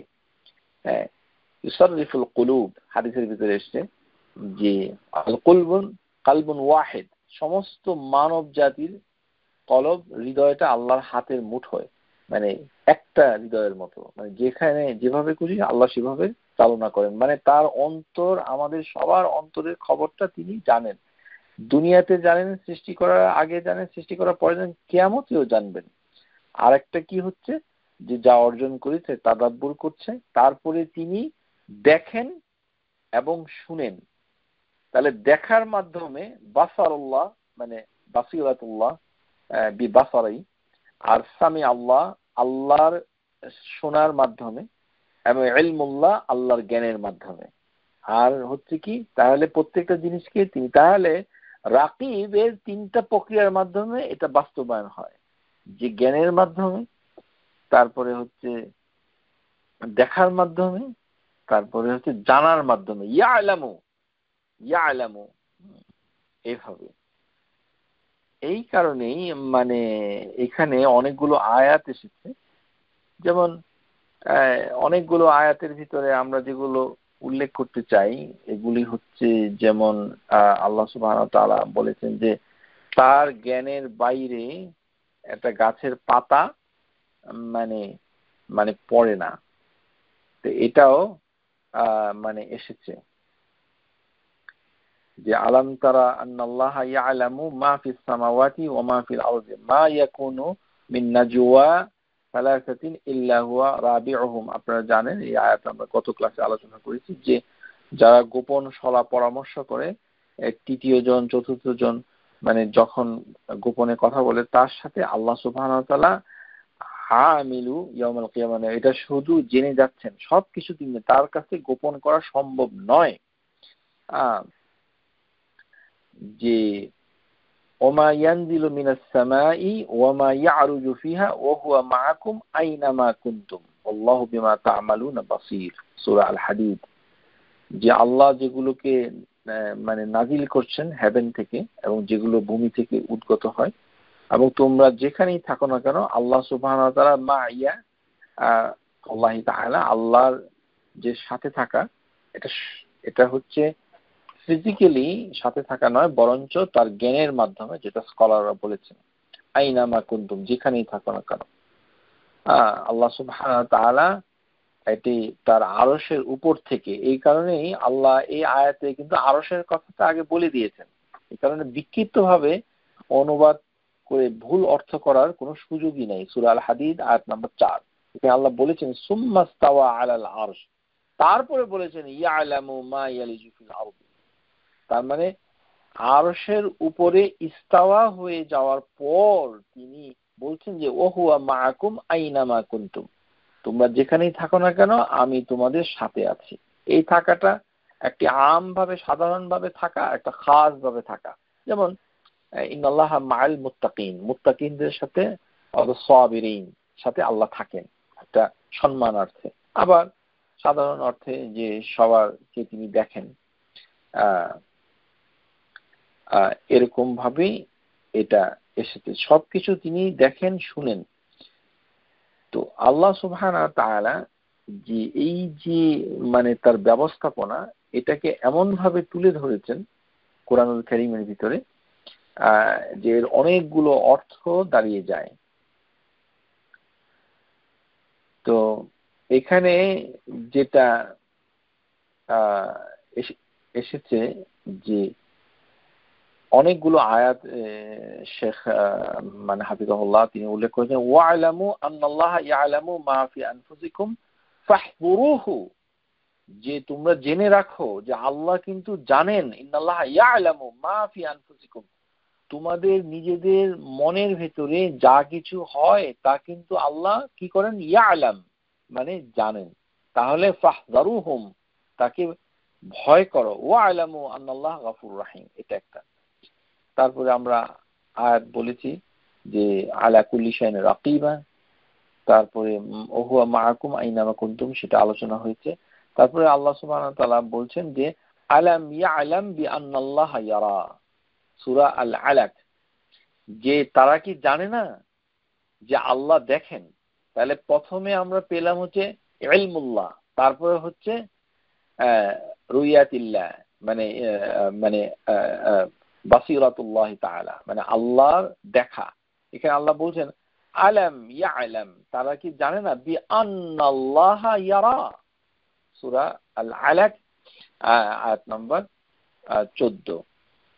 তাহলে আল্লাহ সুবহানাহু ওয়া তাআলা দেখছেন, এই কারণেই আল্লাহ সুবহানাহু ওয়া তাআলা ওয়াসবির লিহুকমি রাব্বিক ফাইন্নাকা বিআয়ুনিনা, যে যে আল্লাহ সুবহানাহু ওয়া তাআলা বলছেন যে যে তুমি রাসূলদেরকে উদ্দেশ্য করে মানে বলছেন ফাইন্নাকা বিআয়ুনিনা, আমাদের দুই চোখের সামনেই তুমি আছো। ইয়ালামু খাইনাতাল আয়ুন ওয়া মা তুখফা ফিস সুদূর, যে খাইনাতুল আয়ুন এটাও আল্লাহ জানেন, ইয়ালাম। তাহলে আল্লাহর জানাটা এই যে রাকিবের অর্থে যে কিভাবে তিনি জেনে যাচ্ছেন, এমনকি চোখের চোরা চাহনি, এটা খাইনাতুল আয়ুন, মানে এটা অনুবাদ চোখের খেয়ানত বলা হয়, এটা আসলে তা না, মানে চোখে একটু দেখা, এক পলক দেখা, মানে পলকও পড়ে না, একটু দেখে নিলাম, মানে ফ্র্যাকশন অফ ফিউ সেকেন্ড অথবা ফিউ সেকেন্ড। তো এই যে চোখের চোরা চাহনিতে যেটা আমরা দেখে নিচ্ছি, ওয়ামা তুখফি ফিস সুদূর, আর আমাদের অন্তরে যেগুলো লুক্কায়িত আছে সেটাকেও তিনি জেনে যাচ্ছেন। ইয়ালামু খাইনাতুল আয়ুন, এই কারণে আল্লাহ সুবহানাহু ওয়া তাআলা ওই যে তার নবীকে বলে দিচ্ছেন যে যদি আপনার অন্তরে ওয়ালাউ আ'জাবাকাল হুসনুহুন্না, আপনার অন্তরে যদি ওই মেয়েদের মানে কোনো কারো সৌন্দর্য যদি আপনাকে মুগ্ধ করে ফেলে, কেননা চোখের পলকে যা ঘটে যাচ্ছে, অন্তরে যেটা গোপন থেকে যাচ্ছে, যেটা মুখে আমরা বলছি না, ইয়ালাম, আল্লাহ সেটা জেনে যাচ্ছেন। তো এখান থেকে যে জিনিসটা আমাদের শেখা উচিত সেটা হচ্ছে যে ইবাদতের ক্ষেত্রে আমরা জানি যে ইবাদতকে মানে মানে হাদিসে জিবরাইল ইসলাম, ঈমান এবং ইহসান এরকম তিন ভাগে ভাগ করেছে। তো সেখানে ইহসান কথাটা অর্থ কি হবে তার ব্যাখ্যায় যেটা হাদিসে এসেছে, আন তা'বাদাল্লাহা কাআন্নাকা তারা, যে তুমি এমন ভাবে ইবাদত করো যেমন কাআন্নাকা, মানে দেখতে তো আল্লাহকে পারবে না দুনিয়ার জীবনে, লান তারানি আল্লাহ বলেছেন সুবহানাহু ওয়া তাআলা, ফা ইন লাম তাকুন, যদি তুমি দেখতে না পারো, তারাহু ফা ইন্নাহু ইয়ারাক, তাহলে তুমি জেনে মানে দেখো যে তিনি মানে আল্লাহ আমাদেরকে তোমাকে দেখছেন। তাহলে আল্লাহ যদি সার্বক্ষণিক আমাদেরকে দেখে, এই যে দেখার একটা বিষয় এখানে কনস্ট্যান্ট অ্যাওয়ারনেস, মানে হচ্ছে সার্বক্ষণিক, মানে তিনি দেখছেন, এটা আমরা আমলে নিচ্ছি, আমাদের চেতনার ভেতরে যদি থাকে। যখন ঘুমিয়ে থাকি তখন কিছুই থাকে না, কিন্তু যতক্ষণ জাগ্রত থাকি ততক্ষণ পর্যন্ত যদি সার্বক্ষণিকভাবে আমরা মনে করি যে আল্লাহ আমাকে দেখছেন, সেটা একটা বিষয়। এবং সেই বিষয়কে বিভিন্ন ফকি তাদের কিতাবগুলোতে ওই যে আয়াতের ব্যাখ্যায় রাকিবান, এখান থেকে তারা করেছেন যে এটা হচ্ছে আল মুরাকাবা। এখানেই মানুষ বিভ্রান্ত হয়েছে, মিসগাইডেড হয়েছে, সুফিবাদ এই কথাটাকে আঁকড়ে ধরেছে। তো মুরাকাবা মানে হচ্ছে, মানে ওরা বলছে ধ্যান করা, মানে এখানে মুরাকাবা করে আমাদের দেশে বিশেষ করে যারা মানে সুফি, আমরা বাংলাদেশে যাদের কথাই বলেন না কেন, মানে আমরা ছোটবেলায় দেখেছি যে আমাদের মানে এলাকাতে এবং আমাদের পাড়া মহল্লায় যারা বেশি বুজুর্গ ব্যক্তি তারা মোরাকাবায় বসেন, যে না উনি কথা বলতে পারবে না, উনি মোরাকাবায় বসেছেন। তো মোরাকাবা এটার ভিন্ন অর্থ করেছে।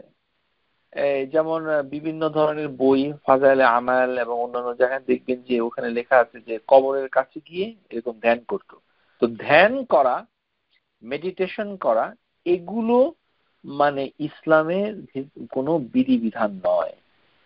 তো যারা সুফি তারা এখান থেকে মোরাকাবা করেছে, আমরা এটা আলোচনা করবো ডিটেলস, আপনারা আমাদের সাথে থাকুন ইনশাআল্লাহ। কিন্তু আসলে মোরাকাবাটা কি? আসলে মোরাকাবাটা হচ্ছে অ্যাওয়ারনেস, এটা ধ্যান নয়, চোখ বন্ধ করে না।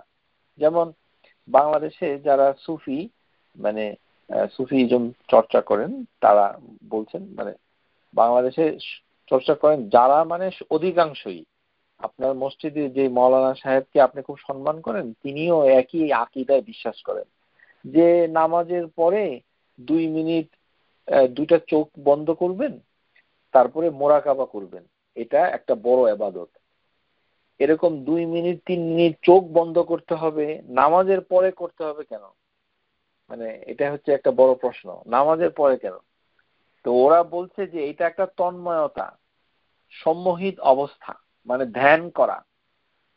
যে তারা যারা সুফি তারা বলছে যে 3 ভাবে এই চোখ বন্ধ করে জিনিসটাকে করতে হয়। একটা কি? মোরাকাবা, মুশাহিদা, আর একটা হচ্ছে তাকাতিবুল আরওয়াহ। কত জঘন্য, এগুলোর কোনো দলিল নাই। একটা হচ্ছে ধ্যান করা, মানে ঝিম ধরে থাকতে হবে চোখ বন্ধ করে, এটাকে মোরাকাবা নাম দিয়েছে। চোখ বন্ধ করে দেখতে হবে। চোখ বন্ধ করে দেখলে কি হবে বলা তো যায় না, যে তখন তার অন্তর পরিষ্কার হয়ে গিয়ে তাকে একটা মাধ্যম নিতে হবে, সেটা হলো তার পীর অথবা মুর্শিদ। এই মুর্শিদের অন্তরের মাধ্যমে সিনা হয়ে তারপরে এক ধরনের ফায়েজ ওয়ারেদ হবে, 70,000 পর্দা তার কলব থেকে দূর হয়ে যাবে, তারপরে সে সব কিছু দেখতে পাবে, আল্লাহ দেখবে, নবী দেখবে ইত্যাদি। এগুলোকে বলা নাম দিয়েছে মুশাহাদা।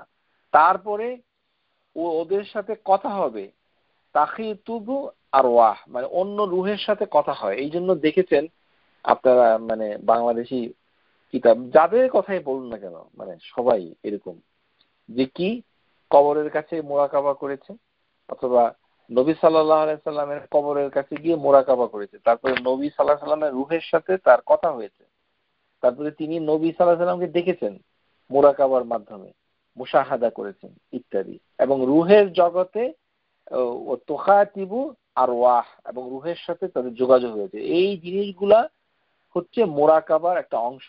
এগুলি আমাদের এই তথাকথিত মানে মাওলানা এবং অন্য যারা মানে আমাদের দেশে আছেন বাতিল আকীদায় বিশ্বাস করেন, তারা এই মোরাকাবার অর্থটা এইভাবে নিয়েছেন। সুতরাং এটাতে জ্ঞান অর্জন করতে হবে। আর এটার বিপরীত হচ্ছে আরেক শ্রেণী যারা সহিহ কোরআন সুন্নাহ প্রচার করেন এবং ভালোবাসেন, তাদের ভিতরে আবার আরেকটা প্রবণতা দেখা যায়, আপনারা ইউটিউবে দেখছেন অনেকেই, না মোরাকাবা বলে কিছুই নাই, মানে মোরাকাবা না না না, এটা আরেকটা ভুল। মোরাকাবা বলে অবশ্যই আছে।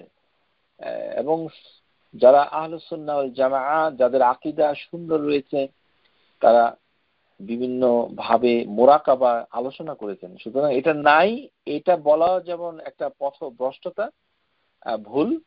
আবার এটাকে ভুল ব্যাখ্যা করে ওই 2 মিনিটের মোরাকাবা করে মানে কাবা শরীফ দেখে ফেলা, বাংলাদেশ থেকে যে কাবার ভিতরে কুকুর ঢুকেছে সেটা সে দেখে ফেলেছে, তারপরে নবীকে দেখার এমনকি দাবি করে যে আল্লাহকে দেখে নিয়মিত এবং জান্নাত জাহান্নামকে দেখে। আস্তাগফিরুল্লাহল আযীম। এগুলি হচ্ছে মোরাকাবা। এই মোরাকাবার অর্থ এটা নয়, এটা ধ্যান করা বুঝায় না। মেডিটেশন মেডিটেশন করার কথা তো আল্লাহ সুবহানাহু ওয়া তাআলা মানে মানে এখানে আলোচনাই করেন নাই, এবং এটা কোনো স্কলার যারা এগুলো করেছেন তারা এটা আলোচনা করে নাই। ওই ধ্যান করার, ধ্যানের মানে তারা দলিল দেয় কি, যে ওই যে নবী সাল্লাল্লাহু আলাইহি সাল্লাম ধ্যান করতেন। তো নবী সাল্লাল্লাহু আলাইহি সাল্লাম যে ধ্যান করতেন, সেটা তো ধ্যান না। বুখারী শরীফের প্রথম যে চ্যাপ্টার কিতাবুল ওয়াহি, প্রিয় শ্রোতা আবারও বলছি, বাতিল যে মতবাদগুলো যেগুলো আমাদের সমাজে বিশিষ্ট লোকদেরকে কলুষিত করেছে, খারাপ লোক না, বিশিষ্ট, যাদেরকে আপনি খুব সম্মান করেন, বাসায় এনে দাওয়াত দিয়ে খাওয়ান, হাতে একটু মুসাফা করেন, নিজেকে ধন্য মনে করেন, তার কিন্তু আকীদা ঠিক নাই। সে যতই আতর এবং গোলাপ সুবাস সুগন্ধ মেখে আপনার সামনে আসুক না কেন, আকীদা কিন্তু বাতিল। সেটা তো আপনি জানেন না, কারণ হচ্ছে আপনার জ্ঞান অর্জনের স্বল্পতা খুব প্রকট। তো হাদিসের ভিতরে ইমাম আল বুখারী তার কিতাবটা শুরুই করেছেন কিতাবুল ওয়াহি, এটা প্রথম চ্যাপ্টার, এর 3 নাম্বার যে হাদিস, এখানে মানে আয়েশা রাদিয়াল্লাহু তাআলা আনহা হাদিসটা বর্ণনা করছেন যে নবী সাল্লাল্লাহু আলাইহি ওয়াসাল্লামের অবস্থান ওহী নাজিল হওয়ার আগে যখন শুরু হলো, যে জিব্রাইল এসে তাকে একবার চেপে ধরলেন, বললেন যে ইকরা, হে মুহাম্মদ সাল্লাল্লাহু আলাইহি ওয়াসাল্লাম, আপনি পড়ুন। তখন তিনি বলেছিলেন মা আনা বিকারি, আমি তো পড়তে জানি না।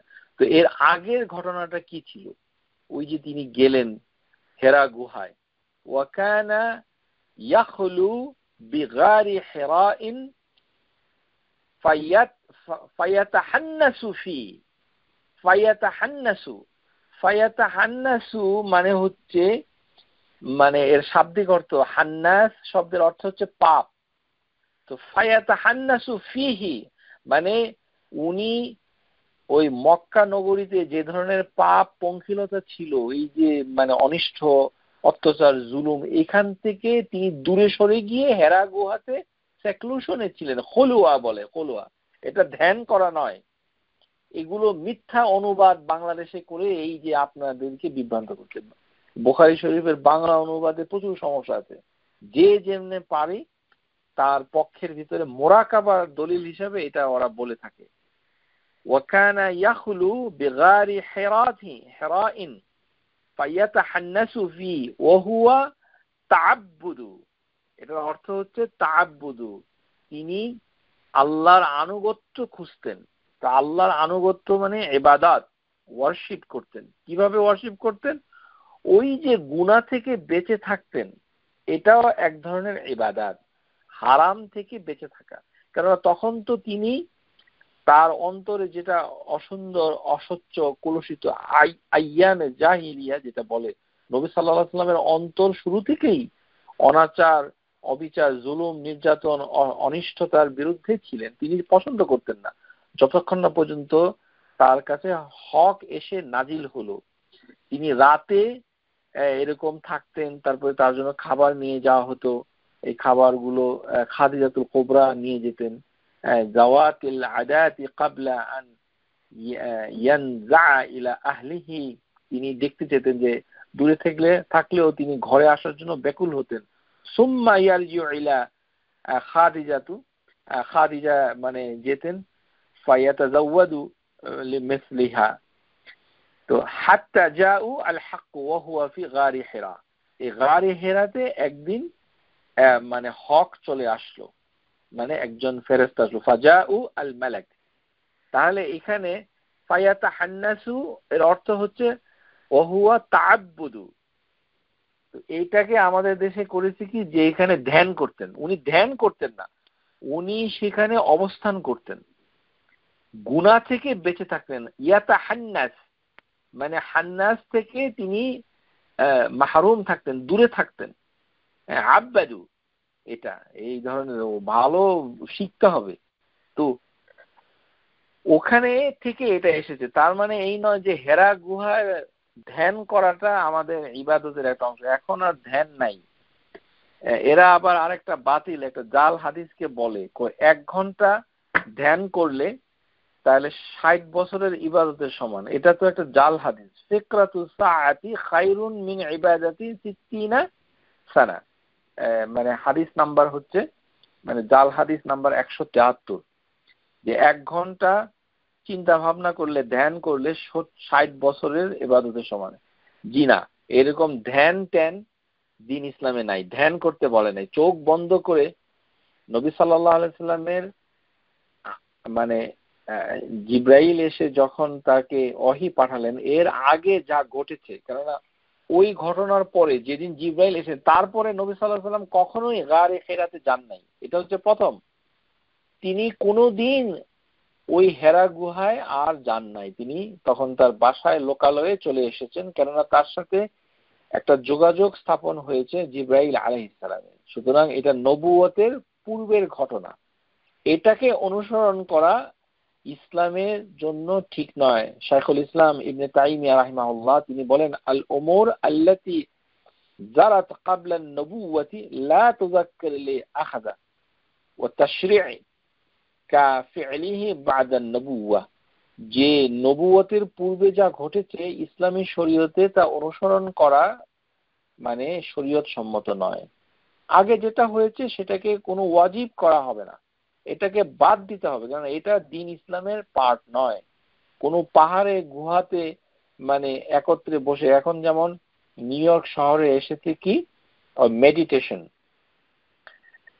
যে কোয়ান্টাম মেডিটেশন, এটা শিরক এবং বিদআ সম্বলিত ইসলাম ধর্মকে নষ্ট করার জন্য একটা পদ্ধতি। তো এটা আমাদের অনেক দ্বীনী ভাই এবং বোন সেখানে যান এবং এটা দাওয়াত দেন। আউযু বিল্লাহি মিনাশ শাইতানির রাজিম। আল্লাহ মাহফাজনা জামিআন, আল্লাহ মিনহুম, ওদের থেকে যেন আল্লাহ আমাদের হেফাজত করেন।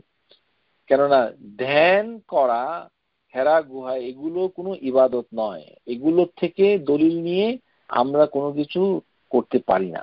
এগুলো সবই ওয়ালাম ইয়াকুন আহাদুন মিন আসহাবি সালাওয়াতুল্লাহ আলাইহি মিনাল বাদাহু ইয়াতি লিগারি হিরা, যে কোনো সাহাবী হেরা গুহায় তারপরে আর যান নাই। আমাদের বাংলাদেশিরা হজ করতে গেলে মসজিদুল হারামে নামাজ পড়তে তার মন চায় না, হেরা গুহা দেখার জন্য ওখানে যায়। ওটা দেখলে আপনার আমার কি লাভ? ওখানে কি আছে? ওখানে কিছুই নাই। 40 দিন এক জায়গায় ইবাদত করতে হবে নির্জন জায়গায় বসে, এগুলো শরীয়তের বিধান নয়। সুতরাং নামাজের পরে 1 ঘন্টা ওই 2 মিনিট 5 মিনিট মুরাকাবা করা এটি ঠিক নয়, মানে এগুলো ইসলামের বিধান নয়। এটাই বিদআতি গ্রুপ যারা, এরা মুরাকাবাটা বুঝেছে। কিন্তু মুরাকাবা বলতে যেটা বোঝাচ্ছে রাকিব থেকে এসেছে, আল্লাতি হিয়া মান আ'লা আ'মাল আল কুলুব হিয়া তাআব্বুদু লিল্লাহি বিসমা রাকিব আশ-শাহিদ। যে আল্লাহর যে নাম আর রাকিব এবং শাহিদ, এই দুটো নামকে অন্তরে যদি আমরা নিয়ে যাই তাহলে যে কাজটা বহিঃপ্রকাশ ঘটবে তার সর্বোচ্চ স্তর হচ্ছে মুরাকাবা, অ্যাওয়ারনেস। মানে সার্বক্ষণিক এমন ভাবে নামাজ পড়বে, সার্বক্ষণিক এমন ভাবে রোজা রাখবে, সার্বক্ষণিক ঘুম থেকে এমন ভাবে উঠবে, এমন ভাবে ওযু, গোসল, বাথরুম, ওয়াশরুম, খানা পিনা, মানুষের সাথে লেনদেন, পরিবারের সাথে এরকম কন্টিনিউয়াসলি হুকুম আহকাম এরকম করে মানুষের অন্তর, মানে মানুষ পাগল হয়ে যাওয়ার সম্ভাবনা আছে। মানে অ্যাবসলিউট অর্থে যদি কেউ করতে চায়, এটা কত কঠিন, মানে খুবই কঠিন। সেটা হচ্ছে সর্বোচ্চ স্তর, আল মুরাকাবা আ'লাল আমাল। তাহলে বোঝা যাচ্ছে যে মুরাকাবা হচ্ছে অন্তরের একটা কাজ, এটা হচ্ছে সার্বক্ষণিক সতর্কতা, ধ্যান করা নয়। এটি হচ্ছে ভুল করেছে ওরা। তাহলে এটা ইবাদতের ক্ষেত্রে সার্বক্ষণিক। তখন কারণ আল্লাহ বলছেন সুবহানাল্লাহ জিবরাইলের মাধ্যমে যে ফাইন লাম তাকুন তারাহু, তুমি যদি আল্লাহকে দেখতে না পাও তাহলে তুমি মনে করো যে তিনি তোমাকে দেখছেন। এই যে তিনি যে আমাকে আল্লাহ সুবহানাহু ওয়া তাআলা যে দেখছেন, এটাকে মনের ভিতরে জাগ্রত রাখাটাই হচ্ছে মুরাকাবা। একটা বাস্তব উদাহরণ হচ্ছে নিউ ইয়র্ক শহরে এখন গাড়িতে মানে স্পিড লিমিট, মানে ক্যামেরা ফিট করা আছে। ওই যে ক্যামেরা যেটা, এটাই হচ্ছে মুরাকিব। ক্যামেরাটা রাস্তার উপরে যে স্থাপন করা হয়েছে, এটা হচ্ছে এক ধরনের মুরাকিব, উপর জায়গায় মুশারিফ আল মুরাকিব। এটা আপনার গাড়িকে নিয়ন্ত্রণ করে। তাহলে আপনি গাড়ি চালানোর সময় সার্বক্ষণিক দেখেন যে কোথায় কোথায় ক্যামেরা আছে। ওই ক্যামেরাতে আপনার গাড়ির মানে স্পিডটা একটু কমিয়ে দেন, গাড়ি সব সময় দূরে দেখেন যে পুলিশ আপনাকে দেখে ফেললো কিনা। এইটা হচ্ছে মুরাকাবা। মানে আপনি সার্বক্ষণিক এই কথাটা চিন্তা করেন যে কখন ক্যামেরা চলে আসলো, কখন পুলিশ সাইরেন বাজালো।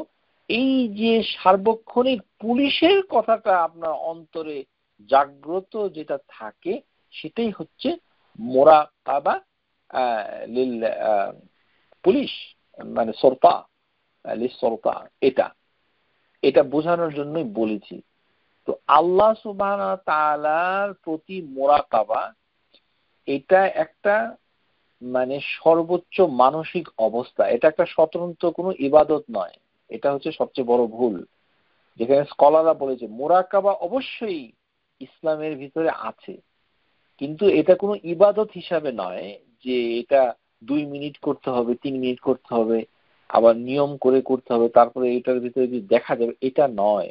বরঞ্চ আমরা যারা দ্বীন ইসলামের অনুকরণ করি, আল্লাহ কোরআন এবং সুন্নাহর পথে চলি, তারা মাঝে মাঝেই বিভিন্ন ঘটনাতে আমরা যেন ফিরে আসি গুনাহ থেকে, আমরা যেন হুকুমের দিকে চলে আসি। কারণ ভুল তো আমরা করবই, কিন্তু ওই যে আল্লাহর কথা স্মরণ হওয়ার সাথে সাথে যে আমি যে ব্যাক করলাম, এটাই হচ্ছে আল্লাহকে আমি রাকিব বলে মেনে নিলাম।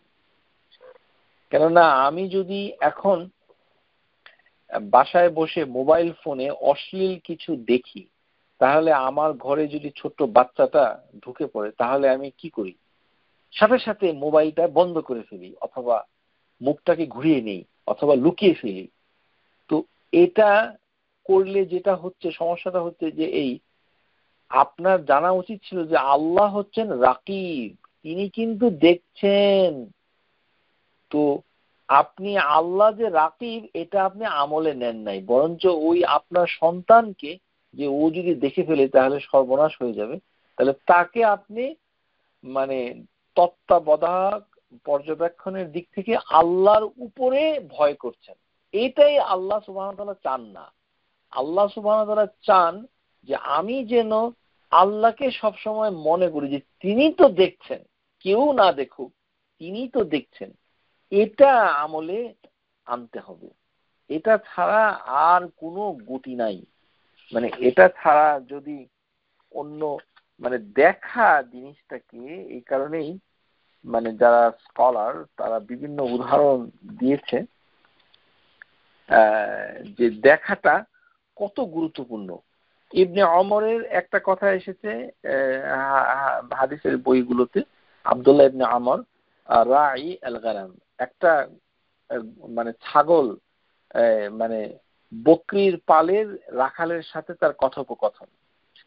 তো ইবনে ওমর একদিন মদিনাতে থেকে বের হয়ে তার সঙ্গী সাথী নিয়ে ঘুরছিলেন। তো সাথে একটা রাখালের সাথে দেখা হয়ে গেল। তো রাখালটাকে দেখে তিনি ডাক দিলেন, হেলম ইয়া রাই হেলম, যে এদিকে আসো তো, তুমি কি করছো? তো ও বলল যে একটা রাখাল, চিন্তা করেন, সে রৌদ্রের ভিতরে রোজা রাখতেছে, ইন্নী সায়েম, আমি রোজা রেখেছি। সুবহানাল্লাহ।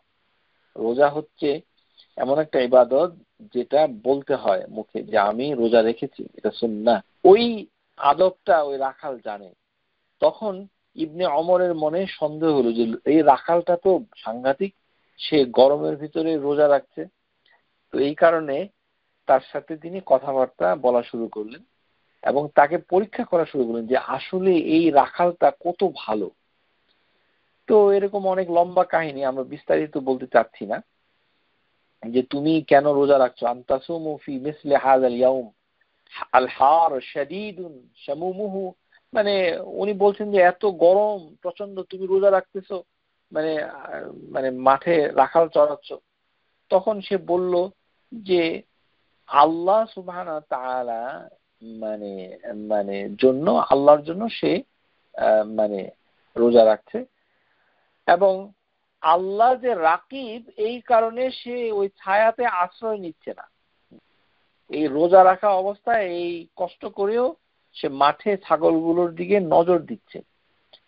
হ্যাঁ, তাহলে এই কথায় মানে ইবনে ওমর আশ্চর্য হলেন। তখন তিনি পরীক্ষা করার জন্য বললেন যে তোমার এই ছাগলের মানে পাল থেকে একটা ছাগল আমি নিয়ে যাই, ফাহাল্লাকা আন তাবিআনা শাতুন মিনাল গানামাক, যে আমি একটা ছাগল নিয়ে যাব। তখন সে বলল যে আপনি কিভাবে নেবেন? ও তখন সে বলে যে তোমার মালিক তো এই ছাগল যে আছে এটা তো সে দেখবে না। ইন্নাহা লাইসাত লিল বিগানাম, আপনি আমার কাছ থেকে ছাগল নিতে পারবেন না। ইন্নাহা গানাম সাইয়্যিদি, এই ছাগলের মালিক হচ্ছে আমার মালিক।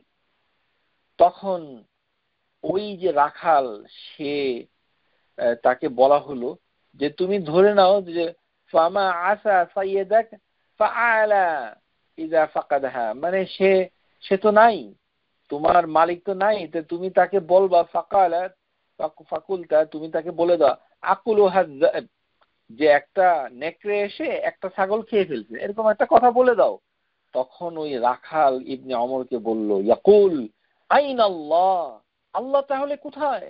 আইনাল্লাহ, কোথায় আল্লাহ? ফাজআল ইবনে ওমর আশ্চর্য হয়ে গেলেন রাখালের আকীদা দেখে। আইনাল্লাহ ফা আইনাল্লাহ, আল্লাহ দেখছেন, আল্লাহ হচ্ছেন দেখছেন। এই যে প্রয়োজনের সময় আল্লাহর কথা স্মরণ করে সে বলছে যে না, আল্লাহ তো দেখছেন, আমি আপনাকে ছাগল দিতে পারবো না। এটাই হচ্ছে মুরাকাবা। মুরাকাবা হচ্ছে জীবনের প্রতিটা মুহূর্তে আপনি আল্লাহ সম্পর্কে যে অ্যাওয়্যার হয়ে যাচ্ছেন, আপনি সতর্ক হয়ে যাচ্ছেন, এটাকেই মুরাকাবা বলা হয়। মুরাকাবা ইসলামে আছে, সুতরাং মুরাকাবা নাই এগুলো বলবেন না, এটা বোঝার ভুল।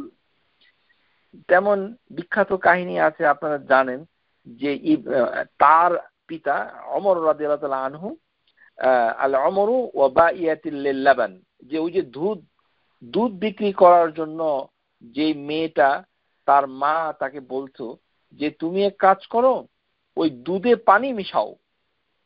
তো ওমর রাদিয়াল্লাহু তাআলা আনহু মদিনার রাস্তায় ঘুরতেন, এটা কিন্তু সহিভাবে এসেছে ফাসামা সাউতাহু বিআয়াতিল লাবান ওয়া হিয়া তাকুল লি ইবনাতিহা, এবং তারা বলতেছিল ইয়া বুনাইয়াতি দাইল মা আলা লাবান, এই তুমি দুধে একটু পানি দাও তো মা, দুধে পানি দেওয়ার জন্য বলতেছে। ফাকালাত ফাতাত, তখন তার ওই মেয়েটা সাথে সাথে উত্তর দিল মাকে, ইয়া উম্মাহা আলাম তা'লামি আন আমিরুল মুমিনিন ক্বাদ নাহিয়া আনিল খালাতিল লাবান বিল মা, যে আমার আম্মা তুমি কি জানো না আমিরুল মুমিনিন নিষেধ করে দিয়েছে যে দুধে এখন ভেজাল মিশানো যাবে না, খালতিল লাবান বিল মা, পানি দিয়ে মিক্স করা যাবে না। এই কথাটা ওই ঘরের পাশে রাতের বেলায় ইবনে ওমর ওমর রাদিয়াল্লাহু তাআলা আনহু শুনে ফেলেছে। সাথে সাথে ওই ঘরকে তিনি চিহ্নিত করে রেখেলেন। তারপরে ওমর রাদিয়াল্লাহু এত তার ওই মেয়েটা হচ্ছে আল্লাহ যে রাকিব, ওমর রাদিয়াল্লাহু তাআলা আনহু দেখছেন না কিন্তু আল্লাহ দেখছেন, এই কথাটাই সে উত্তরে বলেছিল। যে ওমর দেখছে না, লা ইয়ারানা আল-আন, তখন সে বলেছিল ইয়া উম্মাহি ইন কানা আমর লা ইয়ারানা ফারাব্বি আমর ইয়া ইয়ারানা, কিন্তু ওমরের যে রব সে তো আমাদেরকে দেখছে। তার রাকিব, এটাই হচ্ছে মুরাকাবা। যে মায়ের প্রেসার, পিয়ার প্রেসার, মা বলছে অন্যায়টা করে ফেলো কিন্তু সন্তান করছে না, যে না আল্লাহ দেখছেন, এটাই হচ্ছে মুরাকাবা। তখন ওমর রাদিয়াল্লাহু তাআলা আনহু বাসায় গিয়ে তার ছেলেদেরকে বললেন যে তোমরা কেউ এই মেয়েটাকে বিয়ে করে ফেলো। তো তখন ওমর রাদিয়াল্লাহু তাআলা আনহুর যে ছেলে আসিম বিন আমর, সে ওই পুণ্যবতী ঐতিহাসিক ঘটনা এর সাথে জড়িত ওই মেয়েকে বিয়ে করে, এবং তাদের প্রজন্মের ভিতরে জন্ম হয়েছিল যে ছোট শিশু, তাকেই বলা হয়েছিল ওমর ইবনে আব্দুল আজিজ। ওই মেয়ের একটা প্রজন্মের ঘরে হয়েছিল, যাকে ঐতিহাসিকরা বলেছেন যে খামিসুল খুলাফা আর রাশিদিন, তিনি ছিলেন অত্যন্ত পুণ্যবান একজন খলিফা। ওমর ইবনে আব্দুল আজিজ ওই মেয়ের বংশের ভিতরে এই এরকম একজন বিশিষ্ট খলিফা জন্ম নিয়েছিলেন। তাহলে আমরা দেখতে পাচ্ছি যে মুরাকাবা জিনিসটা হচ্ছে অ্যাওয়ারনেস, এটা কোনো ইবাদত নয়। এটাকে বুঝতে হবে যে সমস্ত আয়াত এবং হাদিস দ্বারা মুরাকাবাতুল্লাহি তাআলা ফি কুল্লি আমালুহু ওয়া জামিউল আহওয়াল, প্রত্যেকটি কাজে এবং প্রত্যেকটি অবস্থায় আল্লাহ দেখছেন, এটা মনে থাকা, এটা ভীষণ কঠিন। ওয়াইদা মুরাকাবা সামারাতু সিমার ই'লাম আল-আবদি বিআন্নাল্লাহ সুবহানাহু রাকিবুন আলাইহি, যে এই যে মুরাকাবা করা এটা হচ্ছে ইবাদতের একটা ফসল। আমরা যে আল্লাহর বান্দা এটাকে জেনে নেওয়া যে আল্লাহ আমাদেরকে দেখছেন, সব সময় দেখছেন। রাকিবুন আলাইহি নাযিরুন ইলাইহি, এবং তার নজর আমাদের দিকেই আছে। সামিউন লিকাউলিহি, এবং যা বলা হচ্ছে সব তিনি শুনেন। মুত্তালিউ আলা ইলমিহি ফি কুল্লি ওয়াক্ত, প্রত্যেকটা মুহূর্তে প্রত্যেকটা সময়ে তিনি উপর থেকে জানেন, দেখেন, শুনেন। মুত্তালিউ জানেন, দেখেন, শুনেন। ওয়াক্ত ও কুল্লু লাহজা, একটা মুহূর্ত বাদ যায় না। কুল্লু নাফস, এবং প্রত্যেকটি মানুষকে। ও কুল্লু তারফাতু আইন, এবং চোখের পলকে তিনি দেখে যান। মুরাকাবাতু আল মুরাকাবাতু মানজিলাতু আলিয়া মিন মানাজিলিস সাইরিল ইলাল্লাহি ওয়াদ দারুল আখিরা। ভালো করে মনোযোগ দিয়ে এই কথাগুলো শুনুন, কাজে আসবে জীবনে। মুরাকাবা হচ্ছে আল্লাহর দিকে আখিরাতের রাস্তায় সবচেয়ে উঁচু মঞ্জিল। একজন মানুষ যদি দুনিয়ার জীবনে মুরাকাবার পর্যায়ে চলে যেতে পারে, তাহলে এটাকে বলা হয় মঞ্জিলাতুল আলিয়া, সবচেয়ে উচ্চ স্তর মানুষের মুরাকাবা, যে আখিরাতের জায়গায়। ও হাকিকাতুহা দাওয়ামু ইলমুল আবদ, যে এটার বাস্তবে এটার অবস্থাটা হচ্ছে এই যে বান্দা যেন সার্বক্ষণিক এটা স্মরণে রাখে, জেনে রাখে, এবং জেনেও রাখে। ও তুইকুনুহু বিইত্তালিল হক সুবহানাহু ওয়া তাআলা আলা যাহিরিহি ওয়া বাতিনিহি, যে আমরা প্রকাশ্যে যে কাজটা করছি সেটাও আল্লাহ দেখছেন, শুনছেন, মানে জেনে যাচ্ছেন। ওয়া বাতিনিহি, এবং গোপনে যেটা চিন্তা করছি সেটা। সুবহানাল্লাহ, এরকম করা মানুষের পক্ষে আদৌ সম্ভব কিনা সেটা একটা চিন্তার বিষয়। তো জাহিরাতি ও বাতিনা, মানে অন্তরের ভিতরে এবং শরীরের বাহিরে, সেগুলোকে আল্লাহ দেখছেন, সেটাকে সার্বক্ষণিক জানা। ওয়া ইস্তিদামাতু লিহাযাল ইলম ইয়াকিনু বিল মুরাকাবা, এবং এটা শুধু দেখছেন জানছে তা নয়, বরঞ্চ এটার উপরে দৃঢ় ইয়াকিন, দৃঢ় বিশ্বাস থাকতে হবে। ওহিয়া মুরাকাবাতু লিল্লাহি ইনদা উমরিহি লিয়াফআল লাহুল আবদু আলা আহসানিল হাল। তাহলে মুরাকাবা করতে গেলে দুটো জিনিস লাগবে। একটা কি, আল্লাহ এবং তার রাসূল যে হুকুম দিয়েছে সেগুলো আগে জানতে হবে, তারপরে সেগুলো অনুযায়ী আমল করতে, মানতে হবে। এই কারণেই ওই বাংলাদেশের মুরাকাবার কোনো দাম নাই। এর কারণ হলো আল্লাহ যে হুকুম করেছে এগুলোই তো আমরা জানি না, তাহলে আমরা সতর্ক হয়ে করবোটা কি? এই কারণে মসজিদের ভিতরে বড় মানে মৌলানা সাহেব, ওই বুজুর্গ সাহেব যে বসে আছে, উনি যে কাজগুলো করছে, কি বলতেছে মুখে, সেটা হুকুম সম্পর্কে তার কোনো জ্ঞান নাই। সুতরাং তিনি মুরাকাবা করতে পারবেন না। মুরাকাবা করতে গেলে আল্লাহর সমস্ত হুকুম, রাসূলের সমস্ত হুকুম আগে জানতে হবে সহিহ হাদিসের মাধ্যমে, তারপরে সেটাকে মানতে হবে উত্তম পন্থায়, সর্ব অবস্থা আহসানুল হাল। এটা তারপরে মুরাকাবার আরেকটি বিষয় যে মুরাকাবাতুন লাহু ইনদা নাহিয়াহু লি ইজতিনাবাহু লিল আবদি ওয়াল ইহদার মিনাল ওয়াকআ ফি, সে যেন যেগুলোকে হারাম করা হয়েছে, যেগুলোকে নিষেধ করা হয়েছে, সেগুলোকে সে দূরে থাকবে, এবং সেগুলোর ভিতরে যে সে যেন পড়ে না যায়, সেজন্য সে সদা সতর্কতা অবলম্বন করবে, সতর্কতা এবং ভয় পাবে। এই কারণে শেখ আব্দুর রাজ্জাক তার কিতাবের ভিতরে একটা কবিতা দিয়েছেন, আমরা কবিতাটা পড়ছি। কামা ক্বালা শাইর, ইযা মা খালাউতা দাহরা ইয়াওমান ফালা তাকুল খালাউতু ওয়ালাকিন কুল আলিয়া রাকিবু ওয়ালা তাহসাবান্নাল্লাহু ইউগাফিলু সাআ ওয়ালা আন্না মা ইউখফা আলাইহি ইয়াগীবু, মানে এটার অর্থ হচ্ছে, এটা আরবি কবিতা, মানে তুমি যদি মনে করো তুমি নির্জনে কোনো একদিন একা ছিলে, তখন তুমি বলো না যে তুমি আসলে একা, বরঞ্চ তুমি বলো যে আমার একজন রাকিব আছে, আমার উপরে বসে দেখছে। সুবহানাল্লাহ। ওয়ালা তাহজাবানাল্লাহু ইউগাফিলু সাআ, এবং মনে রেখো না যে আল্লাহ তোমার থেকে গাফেল এক মুহূর্তের জন্য। ওয়ালা আন মা ইউখফা আলাইহি ইউগাবি, এবং তুমি তার কাছ থেকে কোনো কিছু লুকাতে পারবে না। এই কারণে মুরাকাবাকে আমাদের যে লেখক আব্দুর রাজ্জাক হাফিজাহুল্লাহ, তিনি সুন্দর একটা কথাতে এটাকে ব্যাখ্যা করে বলেছেন, ওয়াহাযাল মুরাকাবাতু তাহতাজ্জু মিনাল আবদি ইলা হুদুরিল কলবি ওয়া ইজতিনাবুল গাফলা ওয়া দাওয়ামুজ যিকর। তাহলে মুরাকাবা অর্জন করতে গেলে আব্দুর রাজ্জাক বিন আব্দুল মাহসিন মুআল্লিফ তিনি কি বলছেন, তিনটি জিনিসের রিকোয়ারমেন্ট রয়েছে। তাহতাজ্জু মানে এই তিনটি হচ্ছে শর্ত, এই তিনটি ছাড়া আপনি মুরাকাবা অর্জন করতে পারবেন না। একটা কি?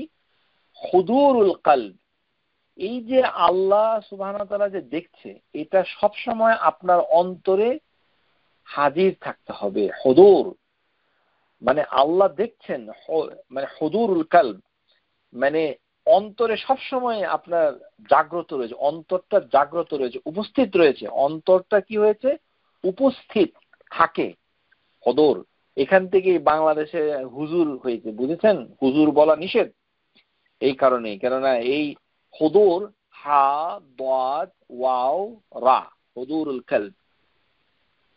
এটা আবার আমাদের দেশে যারা ওই যে মৌলবী সুফি যারা মানে বাতিল আকীদা, তারা আবার একটা ফতোয়া দেয়। ফতোয়াটা কি? লা সালাতা ইল্লা বিহুদুরুল কলব, যে এরা বাংলাতে তো ওই হুজুরটাকে হুজুরে কলবি বলে। হুজুরি কলবে, কলবে হুজুরি না থাকলে নামাজ হবে না, এটা কোনো হাদিসই না। এটা কোনো, অবশ্যই নামাজ হবে, নামাজ হবে না কেন? কিন্তু এটা একজনের কথা, এটা হাদিস বলে, সাধারণত এটা হাদিস নয়। হুদুরুল কলব বললে ওই অন্তরের আলাদা কোনো মানে কাশফ অথবা এরকম বিদাতি, আসলে অনেক সময়ের দরকার এটা বোঝানোর জন্য। হুদুরুল কলব মানে যেখানে আপনার অন্তরটা সবসময় প্রতিস্থাপিত হবে, সার্বক্ষণিকভাবে উপস্থাপিত থাকবে, উপস্থাপন করা হয়ে থাকবে, মানে অন্তরের সার্বক্ষণিক উপস্থিতি, ইজতিনাবুল গাফলা, এবং আপনি অবহেলা থেকে দূরে থাকবেন, মুক্ত থাকবেন, কখনো অবহেলা করা যাবে না, এক মুহূর্তের জন্য না। এরকম করা সম্ভব কিনা এটা একটা প্রশ্ন বটে। ও দাওয়ামিল যিকর, সবসময় আল্লাহকে স্মরণ করতে হবে। তাহলে তিনটি জিনিসের রিকোয়ারমেন্ট হচ্ছে মুরাকাবা পাইতে গেলে। হুদুরুল কলব মানে অন্তরের সার্বক্ষণিক উপস্থিতি, এবং গাফেল হওয়া থেকে দূরে থাকা, এবং সার্বক্ষণিক আল্লাহর জিকিরে থাকা। আর তার আগে আমরা বলেছি যে আদেশ এবং নিষেধ সেটা আগে জানতে হবে সহি দলিলের মাধ্যমে। দলিল জানে না কিছু, হাদিস জানে না কিছু, খালি বলে ধ্যান করলে এই হুজুর বড়, এই আল্লাহকে পাবে, আস্তাগফিরুল্লাহ আযীম, আল্লাহকে পাবে, এই কথাটাই অশুদ্ধ। কিন্তু ওরা বলে যারা বাতিল আকীদা, এই কথাটা কেন বলে? ওই যে মুরাকাবায় বসে তারা নাকি আল্লাহকে দেখে, ওই যে দেখে এটাকেই বলে আল্লাহকে পায়। বুঝতে পেরেছেন? এই যে আল্লাহকে পায় এই কথাটা শরীয়ত বিরোধী কথা। আল্লাহ সুবহানাহু ওয়া তাআলাকে পায় এই শব্দে কোনো হাদিস নাই, কোনো কোরআনের আয়াত নাই। আল্লাহকে পায় এই কথাটা বললে অবশ্যই আল্লাহর একটা গুণ বর্ণনা করতে হবে। যেমন আপনি বলতে পারেন ওয়াজাদ আল্লাহিল রাহমা, আল্লাহর রহমতকে পেয়েছেন, আল্লাহর আনুকূল্য পেয়েছেন, ফজল পেয়েছেন ইত্যাদি। আল্লাহকে পায় আবার, এটা আবার কি? কিন্তু ওরা বলে মুরাকাবাতে যখন বসে তখন বড় বুজুর্গ ব্যক্তি তিনি সব দেখেন। এই দেখা ওই দিনের বেলাও স্বপ্ন দেখে, এই স্বপ্নের মাধ্যমে আমাদের অনেক ইসলামের অনেক বিধিবিধান বাংলাদেশ ভারতে আছে, এবং এটা নিয়ে ঝগড়া চলছে, এবং তারাই সংখ্যাগরিষ্ঠ।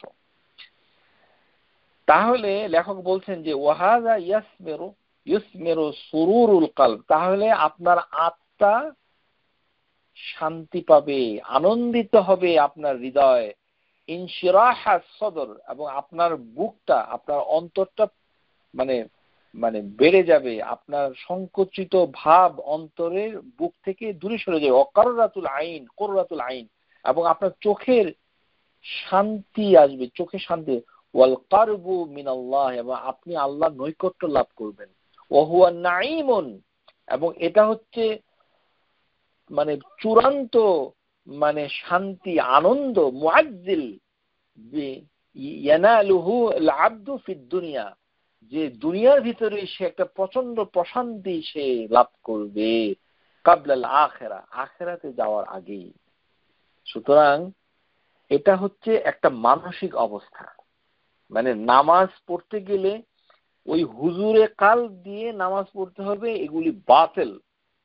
নামাজ পড়ার সময় আপনাকে কি করতে হবে? আল্লাহ আপনাকে দেখছেন, রাকিব, এটা তো আপনাকে অন্তরে আনতে হবে। তো এখানে হাদিসের ভিতরে আছে, যেমন নবী সাল্লাল্লাহু আলাইহি ওয়াসাল্লাম বলেন, ইযা কানা আহাদুকুম ইউসাল্লি ফালা ইউবসিকু কিবলা ওয়াজহি, তোমরা যখন নামাজে দাঁড়াও তখন তোমরা সামনে থুতু ফেলো না। ফা ইন্নাল্লাহা কিবলা ওয়াজহি ইযা সাল্লা, তোমরা যখন নামাজ পড়ো তখন আল্লাহ তোমাদের সামনে থাকে। এটা হাদিস, মুসলিম বুখারীর হাদিস। আপনার হুজুরে কালব দরকার নাই। তারপরে কান্নাকা তারা সাল্লি কান্নাকা তারা, যেভাবে আল্লাহ সুবহানাহু ওয়া তাআলা মানে নবী রাসূল নবী সাল্লাল্লাহু আলাইহি ওয়াসাল্লামের মাধ্যমে নামাজকে শিক্ষা দিয়েছেন, সেভাবে নামাজ পড়তে হবে। তো নামাজ পড়ার সময় হাদিসের ভিতরে এসেছে, সহিহ রাওয়াহু আহমদ, ইন্নাল্লাহা ইয়ানসিবু ওয়াজহু লিওয়াজহি আবদি মা লাম ইয়ালতাফিত, যে নিশ্চয়ই আল্লাহ, তোমরা যখন নামাজে দাঁড়াও তখন আল্লাহর চেহারাটা তোমার চেহারা, বান্দার চেহারার দিকে নিবদ্ধ থাকে। ইন্নাল্লাহা ইয়ানসিবু ওয়াজহাহু লিওয়াজহি আবদিহি মা লাম ইয়ালতাফিত, এই কারণে তোমরা অন্য কোথাও তাকাইও না। তো আল্লাহর চেহারা এটা জানতে হবে। সহিহ হাদিস, রাওয়াহু আহমদ, হাদিস নাম্বার 17800, সহিহ জামি সগীর হাদিস নাম্বার 1724। ফাইজা সাল্লাইতুম ফালা তালতাফিতু, যখন তোমরা নামাজ পড়ো তখন তোমরা এদিক সেদিক তাকাইও না। কারণ কি? আল্লাহর চেহারাটা নিবদ্ধ থাকে বান্দার চেহারার কাছে। আল্লাহ হচ্ছেন আর রাকিব, তিনি দেখছেন কি করছি না করছি। সুতরাং নামাজের জন্য হুজুরে কাল মানে আসবে কোথা থেকে? হাদিস জানতে হবে। আল্লাহ বলবে যে আল্লাহ আবার দেখে কিভাবে ইত্যাদি, আল্লাহর আকার নাই ইত্যাদি, মানে আজগুবি। নামাজকে ওই পর্যায়ে নিতে গেলে আপনাকে হাদিসের মাধ্যমে অনেক কথা বলা হচ্ছে। যেমন আপনি নামাজ পড়ার আগে মৃত্যুর কথা চিন্তা করতে পারেন। হাদিসের ভিতরে এসেছে, মুসনাদুল ফিরদাউসের একটা হাদিস, শেখ আলবানী রাহিমাহুল্লাহ সহিহ আল জামি হাদিস নাম্বার 849 উল্লেখ করেছেন, ক্বালা নবী সাল্লাল্লাহু আলাইহি ওয়াসাল্লাম ইযকুরুল মাউত ফি সালাতিক, তোমরা নামাজের ভিতরে মৃত্যুর কথা স্মরণ করো, এটাই শেষ নামাজ। সাল্লু সালাতুন ওয়াদ্দিআ, অনেক মসজিদের ইমাম এটা কথাটা বলে না, এটা কিন্তু সুন্নাহ, যে হে মুসল্লি আপনারা নামাজ পড়েন, এই নামাজটাই মনে করেন যে এটাই শেষ নামাজ, আর কোনো নামাজ পড়তে পারবেন না। মানে বাংলাদেশের প্রেক্ষাপটে বলতে গেলে, যেহেতু আমাদের দেশে কিছুদিন আগে অনেকগুলো ফাঁসি হয়েছে অনেক মুসলিম, আল্লাহ সুবহানাহু ওয়া তাআলার কাছে দোয়া করি যে আল্লাহ ইন্নাল্লাহা ইয়াগফিরুল্লাহ লাহুম জামিআন, আল্লাহ যেন সবাইকে ক্ষমা করেন।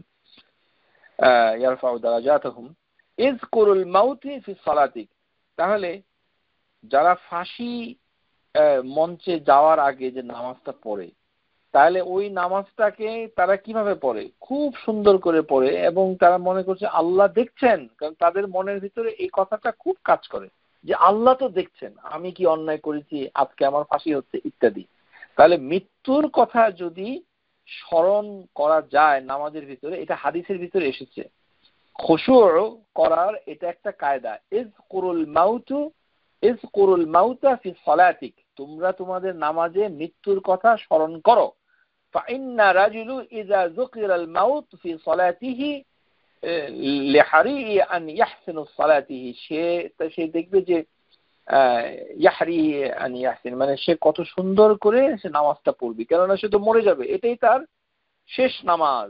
ওয়া সাল্লা সালাতুন রাজুলুন লা ইয়াদুন্নু ইন্নাহু লা ইউসাল্লি সালাতান গায়রাহু, সে মনে করবে যে আমি আর নামাজ পড়তে পারবো না, এই নামাজটাই শেষ নামাজ, কিছুক্ষণ পরে আমাকে ফাঁসির মঞ্চে নিয়ে গিয়ে ফাঁসি দিয়ে ফেলবে, মানে মরে ফেলবে। ফাঁসিটা একটা উদাহরণ হিসেবে আমরা বললাম যে এটা একটা চূড়ান্ত মানে কথা। তো মানে মৃত্যুর কথা তো আমরা স্মরণ করতে চাই না, কারণ আমাদের অন্তর হচ্ছে খুব শক্ত। কিন্তু আপনি মৃত্যুর কথাটা না স্মরণটা অন্যভাবে করতে পারেন, প্রক্সি দিয়ে। যে মনে করেন কোনো অত্যাচারী শাসক আপনাকে বন্দি করলো, যদিও আপনি ঢাকায় থাকেন, এখন ফাঁসি দিয়ে দিল যে না আজকে আদালতের বিচার হয়েছে যে আপনাকে ফাঁসি দেওয়া হবে। তো আপনি বললেন যে আর কি একটা বিপদে পড়লাম এখন। তো তখন আপনি যে নামাজটা পড়বেন, ওই নামাজটার কথা মানে চিন্তা করেন, ওয়া ইয়াকা কুল্লু আমরি ইয়াতাজির মিনহু। হ্যাঁ, তার মানে নামাজের ভিতরে মৃত্যুর কথা স্মরণ করা, আল্লাহ সামনে আছেন, রাকিব দেখছেন, আল্লাহর চেহারাটা নিবদ্ধ আছে, এগুলোকে অন্তরে নিতে হবে। এটাকেই হুজুরুল কলব বলা হচ্ছে, যে এটা যে করছে আল্লাহ, এটা আপনাকে ইয়াকিন করতে হবে। তো আপনি জানেনই না যে আল্লাহ আপনার চেহারার সামনে থাকে, তাহলে জ্ঞান না থাকলে মুরাকাবা করার কোনো অর্থ হয় না। বসে বসে ঝিম ধরে কোনো কিছু করার কথা দিন ইসলামে আসে নাই এবং করা নিষেধ, এগুলো আমরা করতে পারবো না। সুতরাং আমরা যেটা বলতে চাই সেটা হচ্ছে যে এই যে মানে রাকিব, এটা অত্যন্ত গুরুত্বপূর্ণ একটি নাম। এই নামের মাধ্যমে আমরা যদি নামটাকে ধারণ করি, তাহলে আমরা আল্লাহর নৈকট্য লাভ করতে পারবো। এটি হচ্ছে এটার বড় বিষয়, যে মানে মুরাকাবা অর্জন করতে পারবো। তাহলে আল্লাহ হচ্ছেন রাকিব, এবং এই রাকিব যে এটাকে মুরাকাবার মাধ্যমে অর্জন করতে হবে। তো বিভিন্ন মানে কাহিনী স্কলাররা বলে থাকেন, ওই যে পাহাড়ের গুহায় 3 ব্যক্তি, সহিহ বুখারীতে যে হাদিসটা আছে, যে ব্যক্তি তার চাচাতো বোনের সাথে ব্যভিচার করতে চেয়েছিল টাকার বিনিময়ে, তখন তার চাচাতো বোন যখন বলল যে না তুমি আমি আল্লাহকে ভয় করছি, তো তখন ওই ব্যক্তি হঠাৎ করে কাজটা থেকে বিরত হয়ে গেল, হঠাৎ করে। যেমন ইয়াকুব আলাইহিস সালাম এর পুত্র মানে ইউসুফ আলাইহিস সালাম, যখন ইমরাতা মানে আজিজ যখন দুষ্কর্মের জন্য আহ্বান করলো, তখন এক পর্যায়ে সে চলে গেল, দৌড় দিল। এই যে দেখে নিল যে আল্লাহ দেখছেন, এই কারণে দৌড় দিচ্ছে। এটাই হচ্ছে মুরাকাবা, যে গুনাহ থেকে বেঁচে থাকা, ইজতিনাবু মান নাহিয়া, মানে খারাপটা থেকে বেঁচে থাকা, যে ইজতিনাবু গাফলা, যে আল্লাহ তো দেখছেন, আল্লাহ কোনোভাবে গাফেল নন, তাহলে তিনি দেখছেন, তাহলে আমরা কিভাবে সেটাকে অতিক্রম করি, সেটাই হচ্ছে বড় বিষয়। এই কারণেই আল্লাহ সুবহানাহু ওয়া তাআলা মানে কোরআনুল কারীমে বলেছেন, আলাম ইয়ালাম বিআন্নাল্লাহা ইয়ারা, তারা কি জানে না যে আল্লাহ দেখছেন? আল্লাহ হচ্ছেন আর রাকিব। আল্লাহ সুবহানাহু ওয়া তাআলা শুধু বাইরের দিকটা দেখছেন তা নয়, বরঞ্চ অন্তরকেও দেখছেন। তো এখন এটা গাড়ি চালানোর সময় এরকম মুরাকাবা করার উপায়টা নাই, কিন্তু এটা হচ্ছে আপনি নিজে মাঝে মধ্যে প্র্যাকটিস করতে পারেন, কিন্তু এটা ইবাদত হবে এরকম না। এটা ইবাদতের একটা স্তর, মানসিক অবস্থা বলা হচ্ছে, কিন্তু আপনি করে দেখতে পারেন যে এটা কত কঠিন। সার্বক্ষণিকভাবে যদি এটাকে আপনি বজায় রাখতে চান, তাহলে আপনার জন্য এটা সম্ভব হওয়াটা কঠিন। কিন্তু এই কারণে বলা হচ্ছে আল মুরাকাবাতু মানজিলাতুল আলিয়া মিন মানাজিলি সাইরি ইলাল্লাহি ওয়াদ দারুল আখিরাহ। এটা হচ্ছে ইবাদতের ভিতরে এমন একটা মঞ্জিল, এমন একটা অবস্থান, মানসিক অবস্থান, সাইকোলজিক্যাল স্টেট অফ মাইন্ড, যেটাকে অ্যাটেন্ড করতে যাওয়া অনেক কঠিন, কিন্তু করতে পারলে দুনিয়াতেই আপনি একটা সুখ শান্তি অনুভব করবেন, আপনার অন্তর প্রসারিত হবে, আপনার চক্ষু শীতল হবে, আপনি আল্লাহর ওয়ালি, ওয়ালি আল্লাহ ওয়ালায়াতুল্লাহি তাআলা, আল্লাহর নৈকট্য লাভ করবেন, কুরবু মিনাল্লাহি তাআলা। কিন্তু এগুলো করবেন তো দূরের কথা, প্রথমে আপনাকে জানতে হবে অমর আল্লাহর আদেশগুলো, আর জানতে হবে নাহিয়া। এই দুটো যদি জানতে জানতে আপনার জীবন চলে যায়, তাহলে তো পরিপূর্ণ মুরাকাবা করার সুযোগই আমাদের হবে না। কিন্তু প্রিয় শ্রোতা, যেটা বলছি যে মুরাকাবা এটা ইসলামের একটি বিশিষ্ট স্তর, একটা মানসিক অবস্থা, যেটার মাধ্যমে আমরা দেখে মনে করি যে আল্লাহ আমাদেরকে দেখছেন এবং আল্লাহ হচ্ছেন আর রাকিব। এইভাবেই আল্লাহ সুবহানাহু ওয়া তাআলা যেন আমাদের সবাইকে এই আর রাকিব বুঝার তৌফিক দান করেন। আমিন। ওয়া আখিরু দাওয়ানা আনিল হামদুলিল্লাহি রাব্বিল আলামিন। আসসালামু আলাইকুম ওয়া রাহমাতুল্লাহি ওয়া বারাকাতুহু। Subscribe to our YouTube channel, Know Tawhid First, and press the bell icon to get new video notifications.